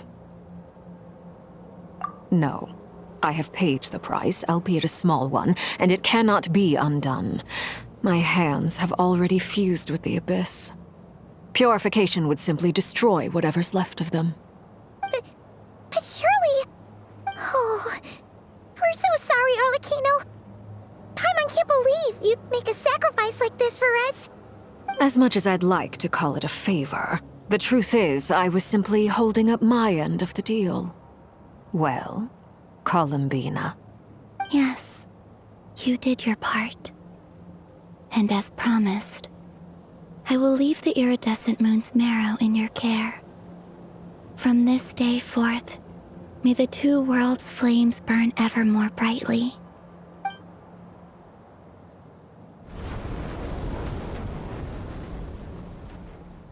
I'll take that as a blessing. Now, Columbina, give me your hand. Accept this moonlight I offer in return.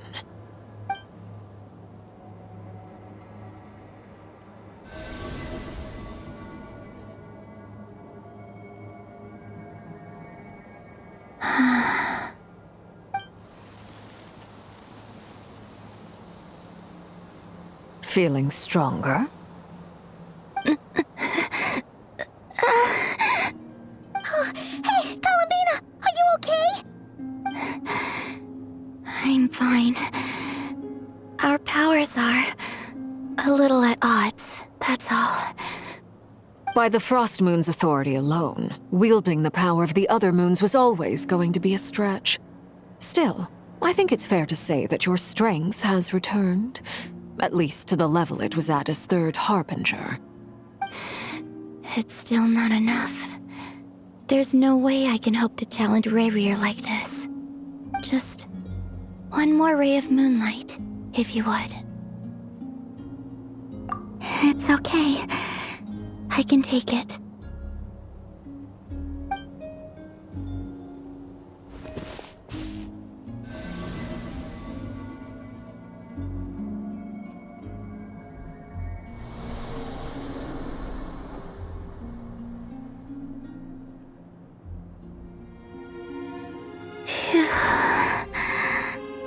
How about now?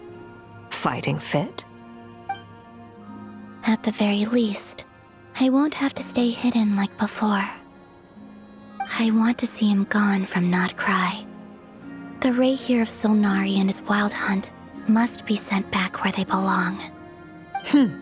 Well, it's good to have something to aim for. You certainly seem more alive now than you did earlier. When I first met you, you didn't strike me as a ray of moonlight. More like a wisp of fog drifting in from who knows where, ready to scatter at the first sign of a breeze. But now, you're full of vitality, just like the frost moon, once the brightest of them all. May you keep shining, Columbina. This is who you are. Thank you. Look after yourself too, Arlecchino. I know you have plans of your own, and that's why you're always seeking to grow stronger. But whatever you're after, don't let the Abyss take a hold of you. I do not wish to see you go down the same path as Revier. I appreciate the concern, Columbina. Although perhaps it's time you took a new name. A new name? Kutar, the Moon Maiden, Columbina, they're nothing more than code names. They describe who she is and the roles she's played, but they're not her real name. We often use code names in the House of the Hearth, too. But it's knowing your real name that keeps you grounded. Up till now, you've been living a wandering life, so you've probably never really cared. All I'll say is this. Once you've defeated Revier, give it some thought. All right. That's it from me. I'll get you back safely first, then go meet up with Sandrone. You're the best! I appreciate the gesture. It speaks to your good character. Anyway, let's get going. There are more urgent things to do right now than trade compliments.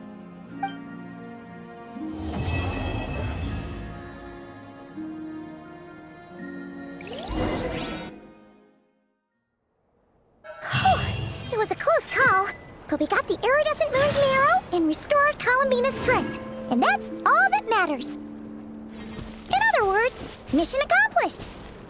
Paimon wonders how